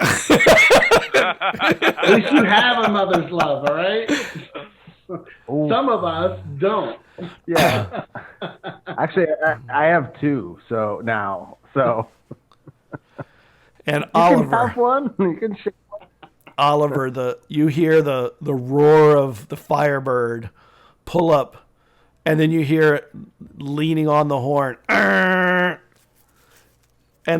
And interestingly, not only does he lean on the horn, he then hops out of the car and comes to the door anyway. And everybody sees the car if they're in the area because it's so loud, and it's just badass. That car is so cool. You ready? Go get And these girls. he knocks on the door, and your dad opens it. You're here to take him to that thing at school. Yes, sir. All right. Well, son, I do want I know this is like a big deal, right? This is homecoming or something, or prom, right? One of those things. Yep. Homecoming. Not prom yet. And he reaches into his wallet and he goes. Oh, And wait, I'm sorry. This is the billfold's a lot thinner than it was. Ethan's dad. No, I don't have, not my dad. Oliver. No, it's not my dad. Oh. I'm sorry, not It's my dad. not your dad. Ethan. Is it my dad? It's Morgan. It's Ethan's Oh, dad. it's Ethan's dad. The dad. My dad. Gotcha. And he takes out $20 and he goes, you have fun. I know you have a date or something. You haven't told me about her or anything, but I can see the signs. And your uncle told me too. Well, you're just so busy. I didn't want to bother you with that stuff, but yeah. I'm going to be working tonight anyway. We got 2 more robots we're trying to find, and we got to get them. So we figure we should get it tonight. There's been some power pulls from an area from a neighbor that we're going to go check around there. Obviously, it's somewhere near there where the power is at. So I'll make a little bit more money tonight, and you have a lot of fun, okay? And you can smell some booze on his breath, and he doesn't hug you, but he puts his hand on your shoulder. Mm. And then he takes it off. I put my hand on his shoulder. Actually, can you tell Gary to wait? I want to call Ripley. I want to make sure he's going to be there. Because he was supposed to be there. Okay. Let me call him, make sure he's good. And then I will take the phone and I'll quickly call Ripley. Okay. Oh, Brad. Hi. Hey. And really low voice, because obviously my dad's probably talking to my uncle. Yeah. And I'm like, hey, they might know that Rachel's there. Well, So I would get her out of there because my dad and people are going to be coming over there to search that area. Okay, well then that means that guess we're going early. Yeah. So we'll see you guys there. Sure. Take the back routes to get there and meet me by the back door in the auxiliary. Okay. Jim. And Ripley will get ready, and he'll... And while you're getting ready, you hear the doorbell. And he'll answer the door. And it is Dana and Sarah. And they're dressed for the dance. And like, well, we gotta get Rachel ready, so it's time. You're not ready yet. We'll go take care of Rachel, you take care of yourself. Okay. We got this. Can we unplug that thing to it that was plugged into? Yes. And they head down. They close the door, and it's like they just bolt in. They like take over, and you are getting dressed and ready, I guess. Yep. And when you come out of your room, you see Rachel in the living room with the two girls, and she's wearing her dress. It kind of hangs wrong, but they brought a bunch of cotton stuff, and they kind of stuffed it around the robot parts to make it as close to person-y like as they could. And on its face plate, they put eyeshadow around the eyeball things and lipstick into like lip shapes, and is wearing this big blonde wig. And they go, watch this. And they turn the light out, and there's a little light back in the back as one of them opens the refrigerator. And in a silhouette, could pass as a person, maybe. Just maybe. Just maybe. And they close the door, and the light goes on, and you're like, we can do this, I think. I'm about it.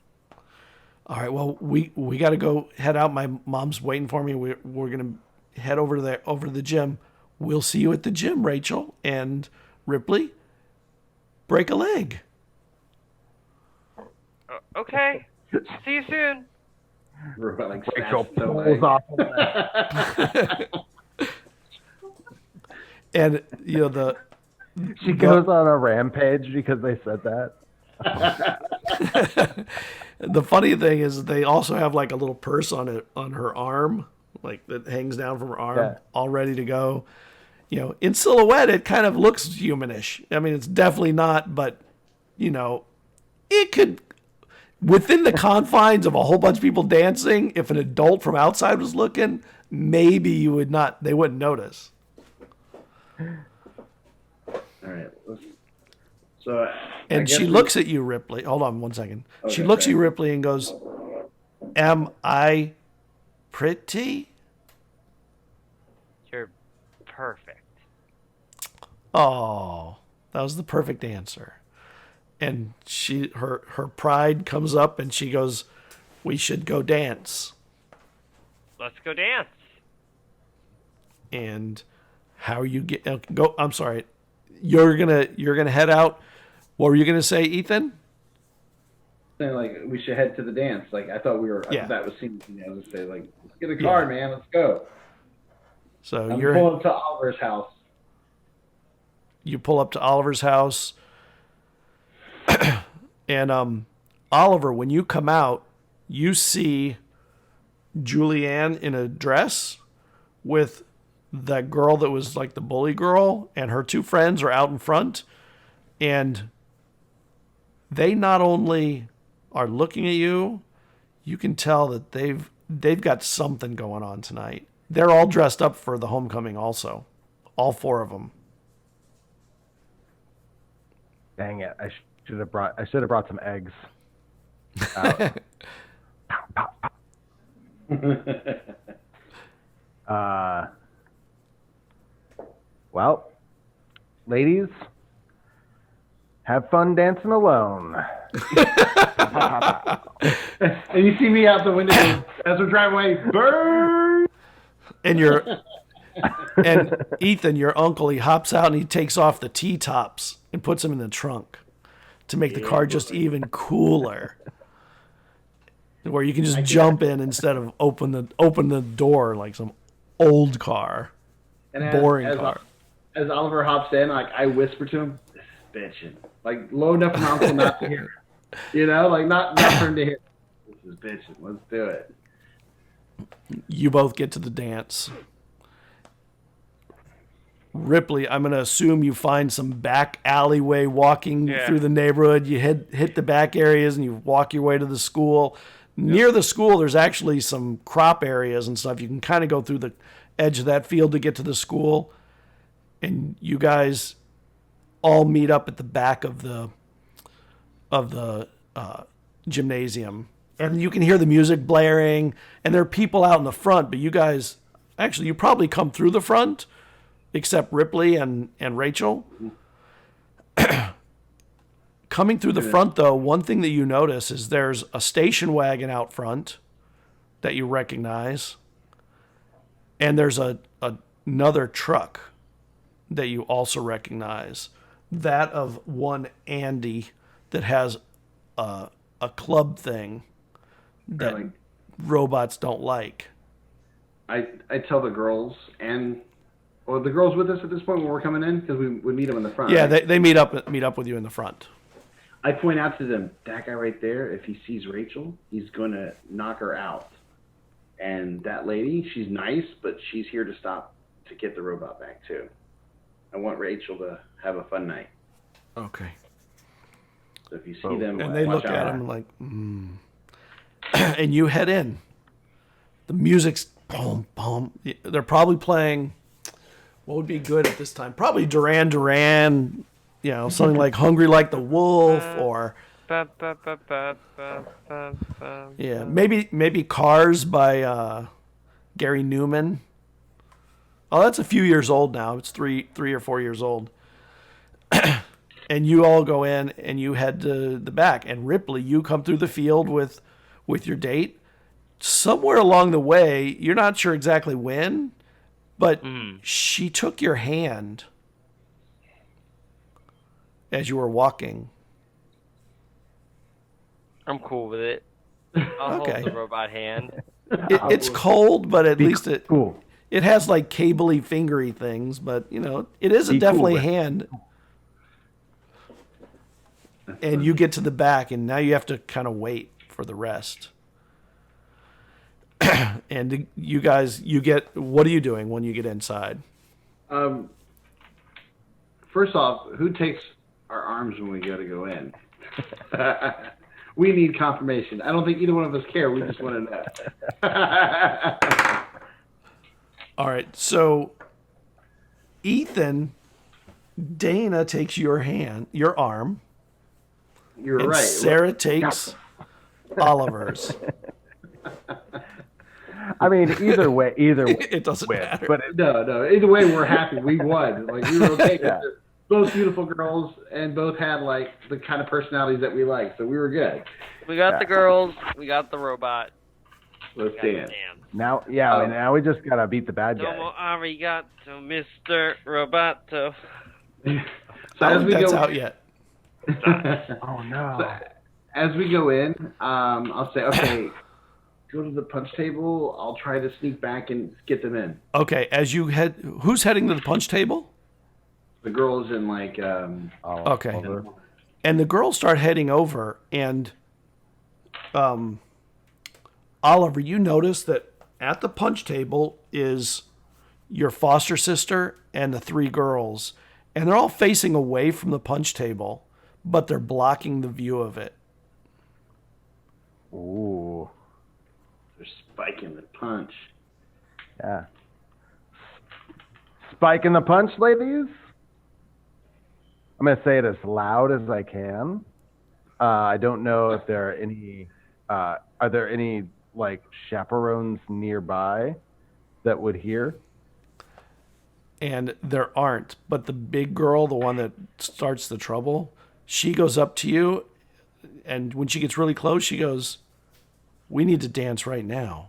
And she takes your arms and she starts dancing with you. And whatever they're doing over everybody there, loves me. she's obviously keeping you distracted. And the other girls that are with you are like, what the hell? And what is this? And she cuts in between the two of you. Are you with her? Never. And the girl looks over to the other ones, and one of them gives like a thumbs up, and like, I was just messing with you, and she punches you in the shoulder, just hard enough to make it like, ooh, that was hard. He's yours. He's your boy, and she heads away. I'm her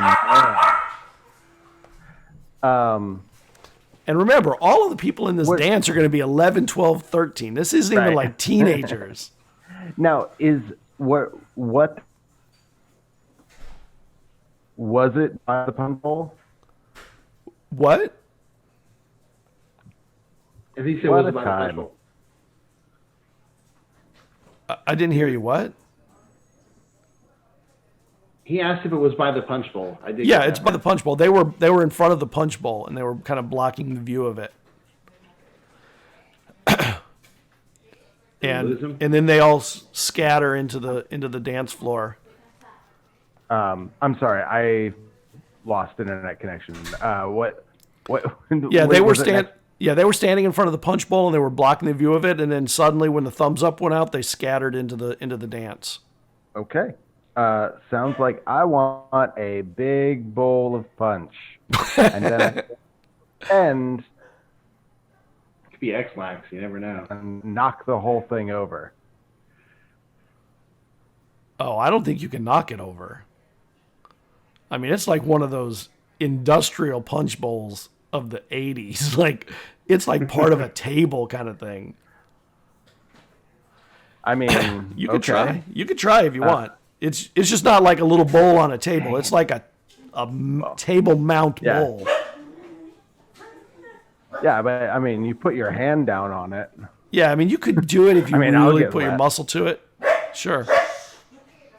You could be in I'm trouble. gonna try. Okay. So give me then a I force roll. I did not get a force roll, but I am going to. I'm gonna do a condition, and I'm gonna say that I get injured Ooh. Okay. here. So you go to Because get this bowl over. Go on. You tell me how you get injured. And yeah, if I succeed, then I will. Then the bowl breaks Okay. and cuts me. Okay. If I don't succeed, I just like punch the table. Like I'm trying to get the bowl, and I punch the table. So Okay. one way or another, I'm injured. All right. Got one. Okay. That's all you need. I'm gonna cut myself. Yep. You get cut. Don't cut yourself. And You'll find out who your mom is. Not on eventually. purpose. and Sarah's like, "Oh my God, we got to get you to the bathroom." And she Might be dead by then. and the punch bowl gets this crack in it, and it starts kind of pouring It's out all part of my slowly. plan. And Sarah's like, "Oh my God, we got to get you to the bathroom." And she like leads you to the bathroom. Ethan, while that's going on, you head to the door, and you open the back door to let in Ripley. I think, right? That's what you're doing. Yeah.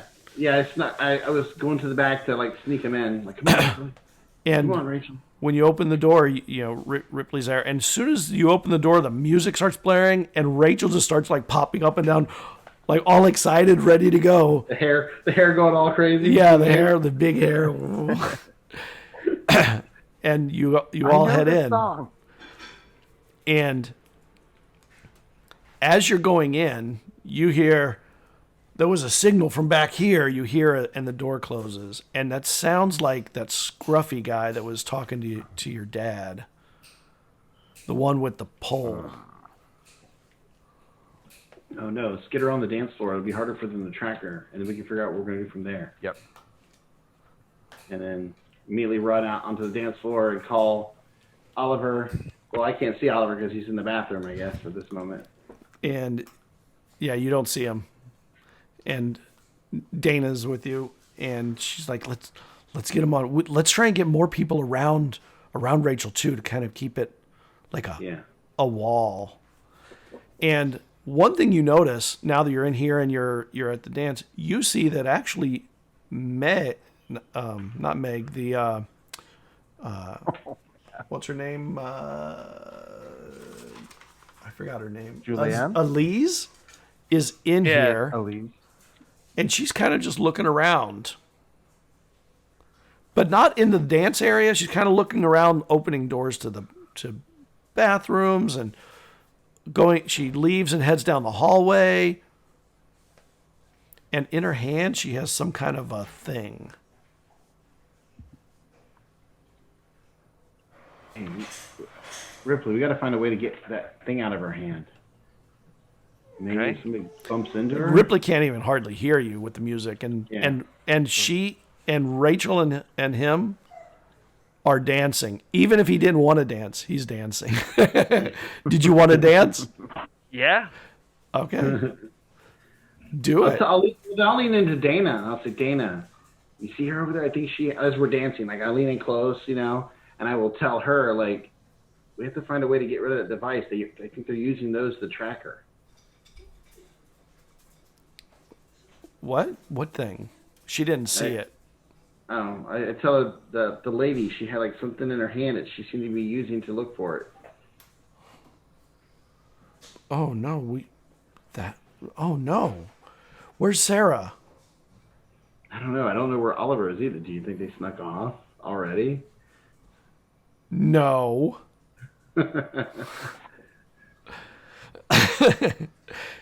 You guys get in the bathroom. She doctors you up as best as she can. It's not a terrible cut, but it's definitely a cut, and you'll feel it. But you're gonna have to go out there with like towels wrapped around your arm underneath your sleeve.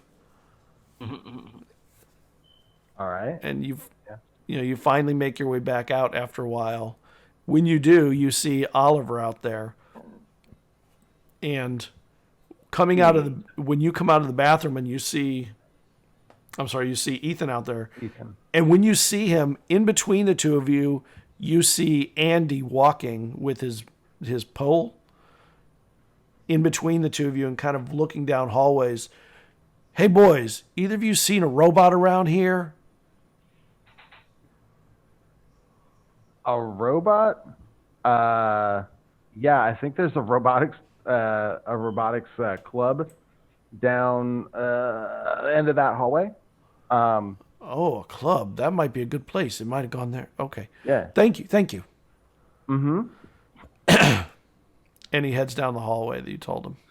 Is there a way to lock the doors behind him so he can't just like walk in? Now there's people at the doors.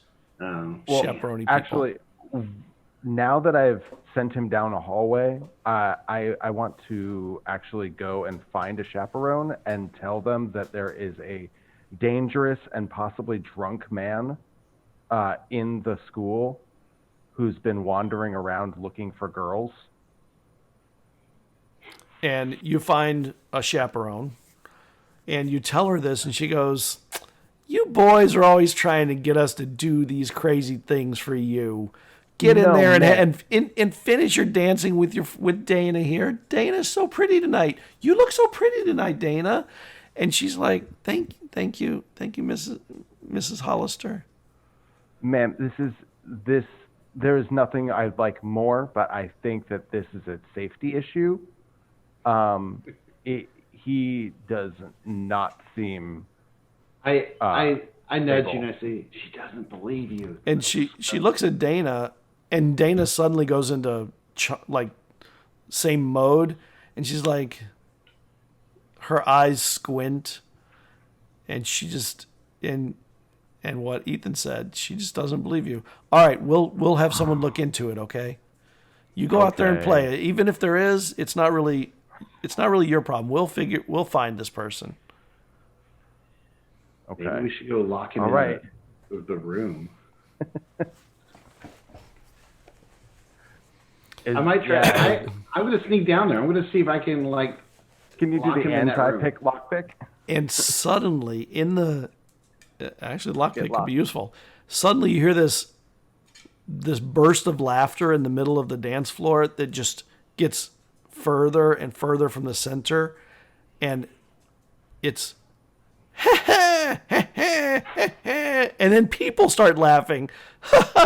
Like all the kids in the dance floors just start busting out laughing, and it's like a chorus of laughter all through the hall, and it happens in the span of 30 seconds, and then the song Thriller comes on, and everybody stops and just starts lining up, and they're smiling and laughing in ways like you haven't seen kids do in the school. Like some of these people are like a-holes, and they're suddenly lining up and like cracking up at something going on. Uh-oh. We should get back over there. Come on, Dean, let's go dance.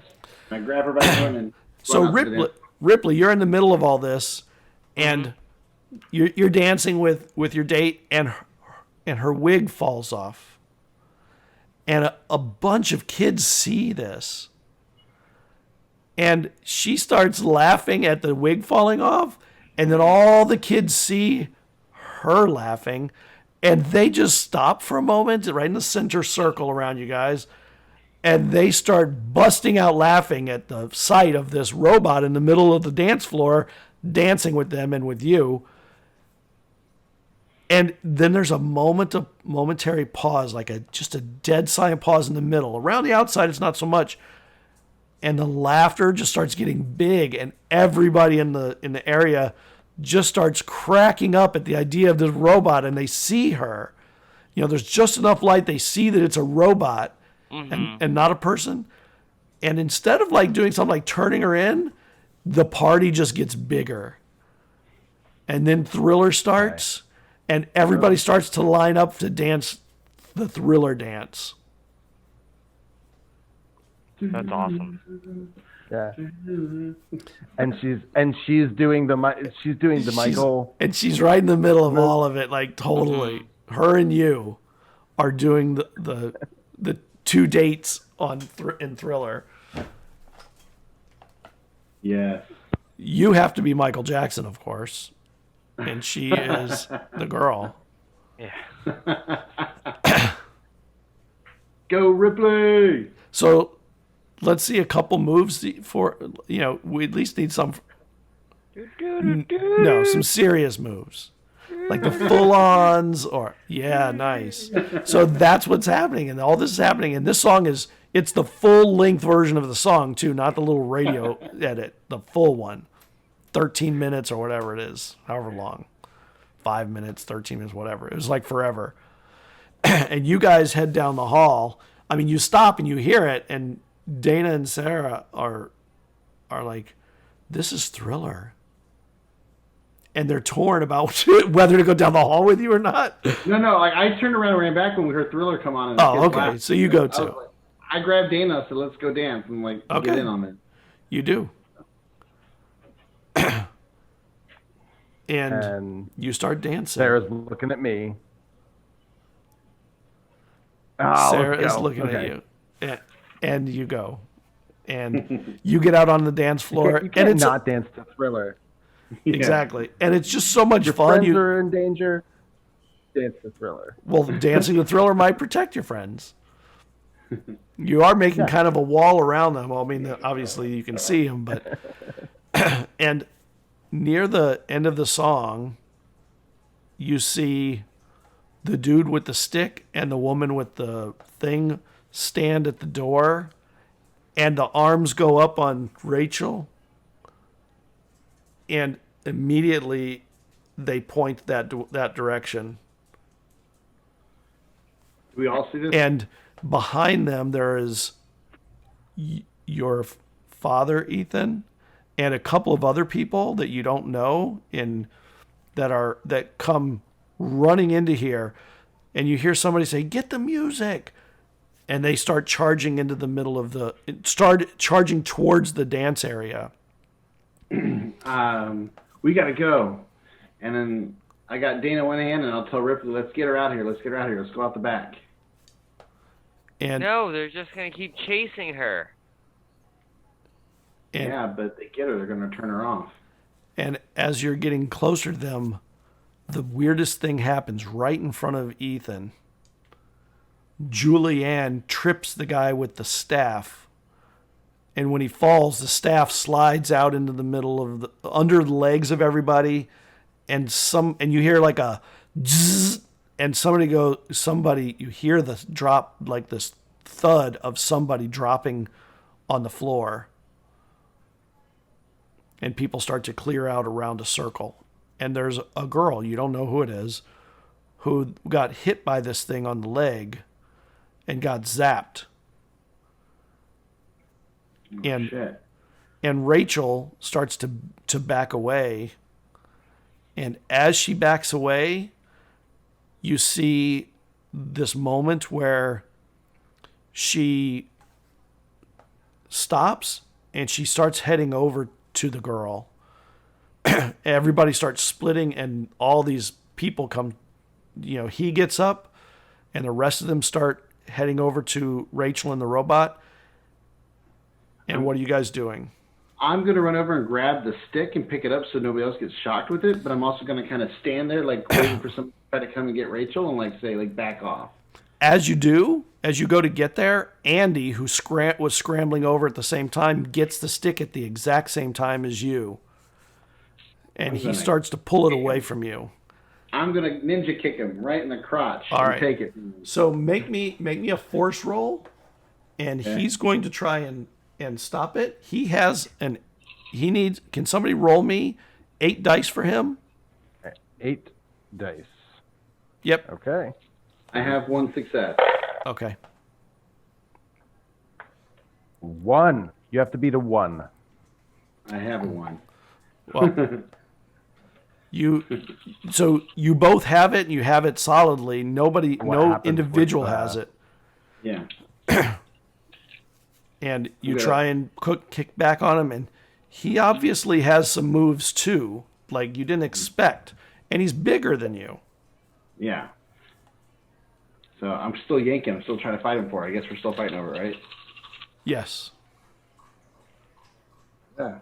What are the rest of you doing? Ripley intercedes between himself and Rachel and just starts yelling like, "Don't hurt her! Don't hurt her!" He overpowers me on the second time around. I got 1 and he got 4. 4. And he pulls it out, and he jabs it on you, and you take this zap that knocks you back 2 or 3 feet, and Injures me. and you take an injury. And I yell out, "Dad!" Like trying to get my dad to be like, see what he did to me. And what are you doing, Oliver? I'm going to I'm gonna actually go try and stop Elise. Or is Elise coming in? She's coming in. She's at the back of all the men, but she's got the thing, and she's like, and I mean, obviously the robot's here, and she knows it, so she's coming in too. Yes. Well, actually, wait. There's Ethan's dad, Andy and Elise, right? And there's a couple of other people that you don't know who are behind them. Oh. But those are the main ones. I'm going to actually, if I need to roll a lead for this, I'm gonna try and lead them by getting them to like stop, and I'm gonna try to like do some like interpose, rousing speech, Okay. like is she look at the way she dances. That's not a robot. That's a person wearing a robot suit. Something like that. Like Keep going with your trying to, speech. Let's hear more speech. Oh, there's a soul in that dance. You can't deny that. Like, you can't deny someone dancing to Thriller like that. Like, yeah, you hear kids start to rally with their voices behind you. This is like Braveheart in middle school.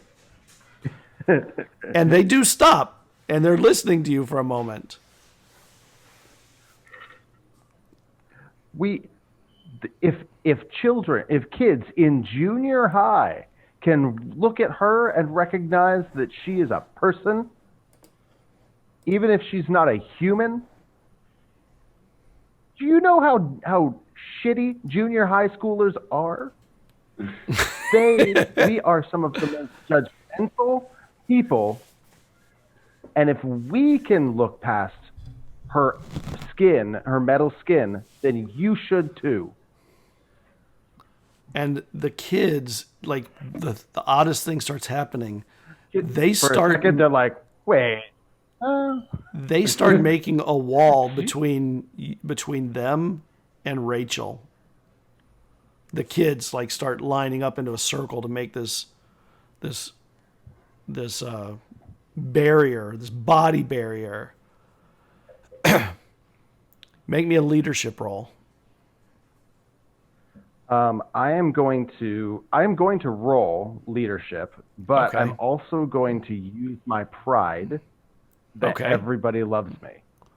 But because I want to try and get extra successes here. Right. Okay. And I've got 2 successes on the roll, and that makes 3. Oh, nice. Yeah, that's a lot. So you feel like you've got the whole school behind you. And Ripley, you can see... Oh, I think Ripley's going to sleep. Ripley, you see on the back power, the power charge is almost to 0 again. No. And you hear Thriller, and the trails off, and her head kind of slumps down. Andy, he gets up, or he's still fighting with you, and he pushes back on you, and he says, I'm sorry, he had zapped you already. And he goes, I'm taking out that robot. And he starts to go towards people and zap people. And your father cold cocks him, Ethan. Cold cocks him across the face, in the side of the jaw. And he just sort of stumbles back. And the school rallies around this, and the music starts to come back up. And Elise looks at you, at all of you, and she's like, I understand it. I'm the one who did the programming, but it really is just programming. But if you want to dance for a while, let me know. I do have to take Rachel back at the end of the night. But I totally understand. I've been trying to tell everyone that for ages. Have fun. And she goes and sits back on the other side of the room. And the other people that are with her, they kind of back away. But Rachel is now a statue in the middle of the room. And the students just dance around her and enjoy her quiet company. I will walk up to my dad and I will, like when he's like not looking at me because he's kind of probably looking at Andy, and I'll just kind of like hug him, which I like never do. Right. Like, because I do appreciate that he stepped in, and thanks. And Dad. he kind of hugs back. I'm sorry I've been drinking so much, I just miss your mother so much. I'm sorry I take it out on you all the time, but you get in there and have fun with your girlfriend. She's really pretty, Good job on that. And he pats you on the shoulder. Thanks. And then I'll grab Dana's hand and go back out and dance. And then hope for a kiss at the end of the night. And Dana is there, and she takes your hand and brings you out on the dance floor, and she goes, "That was the bravest thing I think I've ever seen." And bodies kind of come around you to dance that are dancing, and her dance that she gives you is not the fast dance they're doing. It's this slow, kind of meandering, and right at the end of it, there's a little kiss. Oh. And it is the warmest thing. And she says, "You're a keeper, you know." Thanks. You are too. Can't keep the wind, baby. Rachel is standing there, and one thing that didn't happen with you, Ripley, is even though her power went down, she didn't let go of your hand. Oh. And she still got her hand in your hand. I have to slide my hand out, and I walk over to Elise, and I stand in front of her and I say, "I know that you said we could dance, and I know that you said you have to do what you have to do, but I have to ask, why?"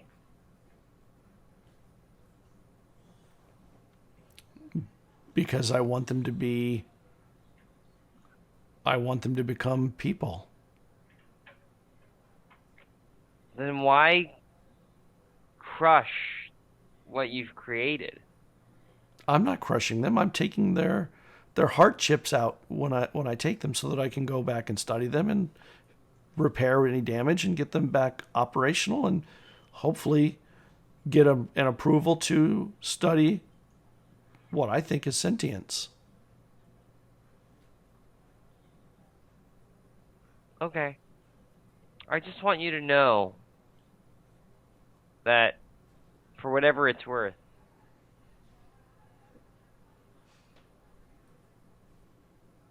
she really did learn. And she whispers to you, "I'm sure of it. Go have fun with your friends. And maybe you should come and see her again in a few weeks when we've got her repaired up, and maybe her learning will be teaching us some things." You're not too bad, Miss Fiorenza. And she rubs your head with her hand. "Get out there." Ba, ba, ba, ba, ba. And Oliver is out there, and you're dancing and everything, and Sarah's like, "I think I'd like to meet your mom. I think whoever made you has got to be a pretty cool mom. That was amazing, I think that was amazing, and so does everybody in this gymnasium." Well,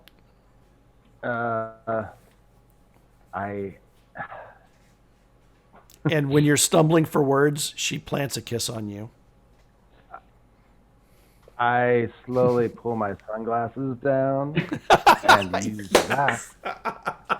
Yes. Succeed in a kiss roll, whatever that is. It's a kiss roll. Is it empathize? Oh, you totally empathize, and she Charm. empathizes back. It's a Yeah, charm. You're charming it. Yeah, you did. You empathized. And you hear some other girls around go, "Ooh." And it's Kelly and Stephanie. And they bump you as they're dancing. And dancing continues through the night. And everybody gets home really late. Half the kids are kind of toasty from drinking a little bit of the punch when it was before it got there. You all get home, and it's a whole new day, a whole new dawn. And you get up. I'm going to do a little epilogue. I have one scene for one person, and the other two can make their own scenes. I think there's some good scenes. Oliver, you go to Lum's, and Meg is leaving. She's heading home, it seems, kind of in a rush. She walks, so it's not a big deal. She doesn't notice you, and she's walking kind of fast. Hey, Meg, can I walk you home? And her face goes flush. Oh my boy.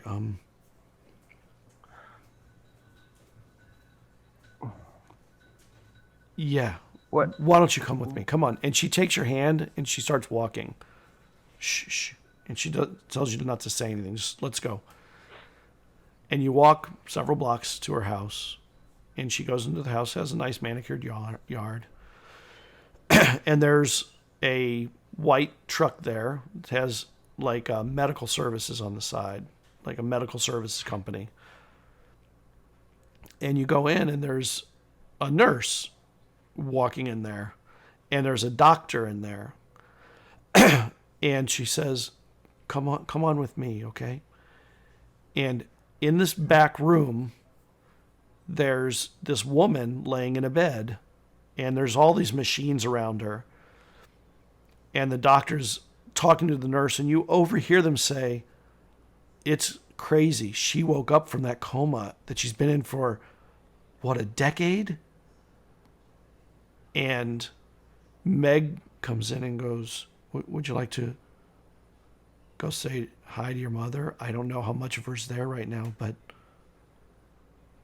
I've been telling her about you every day. Yeah, I'd be good. Hi, Mom.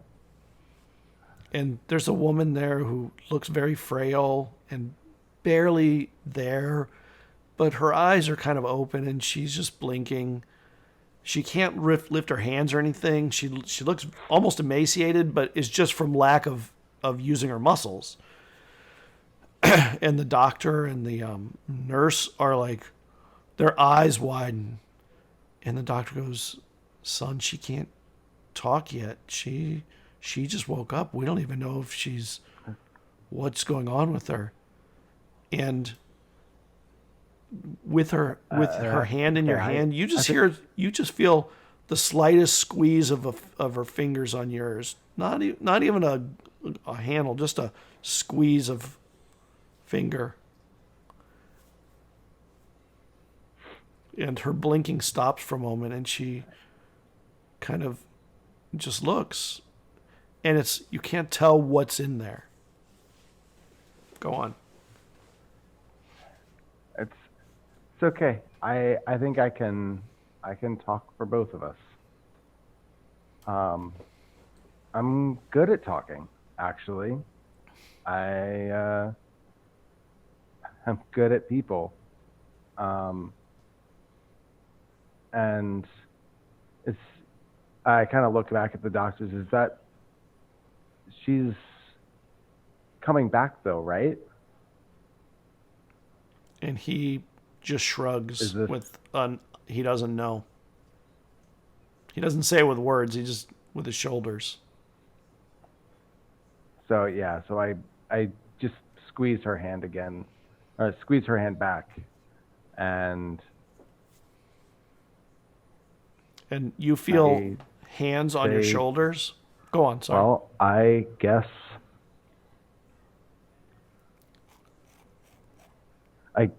I can tell you a story or two. And the nurse and the doctor head out. Something for you to come back for. And the nurse and the doctor head out. Meg goes, she really loved it when I told her about the picture. And she heads out and she closes the doors. And you're left with your mom for a while. For however long you want to be. And we're going to leave that scene where it is because that's the perfect place for it to be. Yep. Ripley, when you wake up in the morning, you have a Post-it note. Hmm. And it says, meet me outside. Apparently you made friends at the Loop, and they'd like to meet with you. Okay. And you go outside, and your mom is sitting in the car waiting. And she's like, well, that doesn't look right.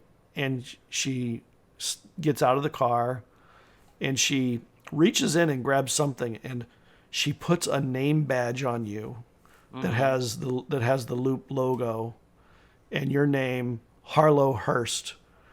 And from it, there's this little cord with a little ID badge. Ooh. Well, let's go see Miss Forenza and Rachel. Apparently, you've made quite an impression on them. Yep. I'd like to introduce you to Rachel. I would love that. And you guys get in the car and head off to the Loop.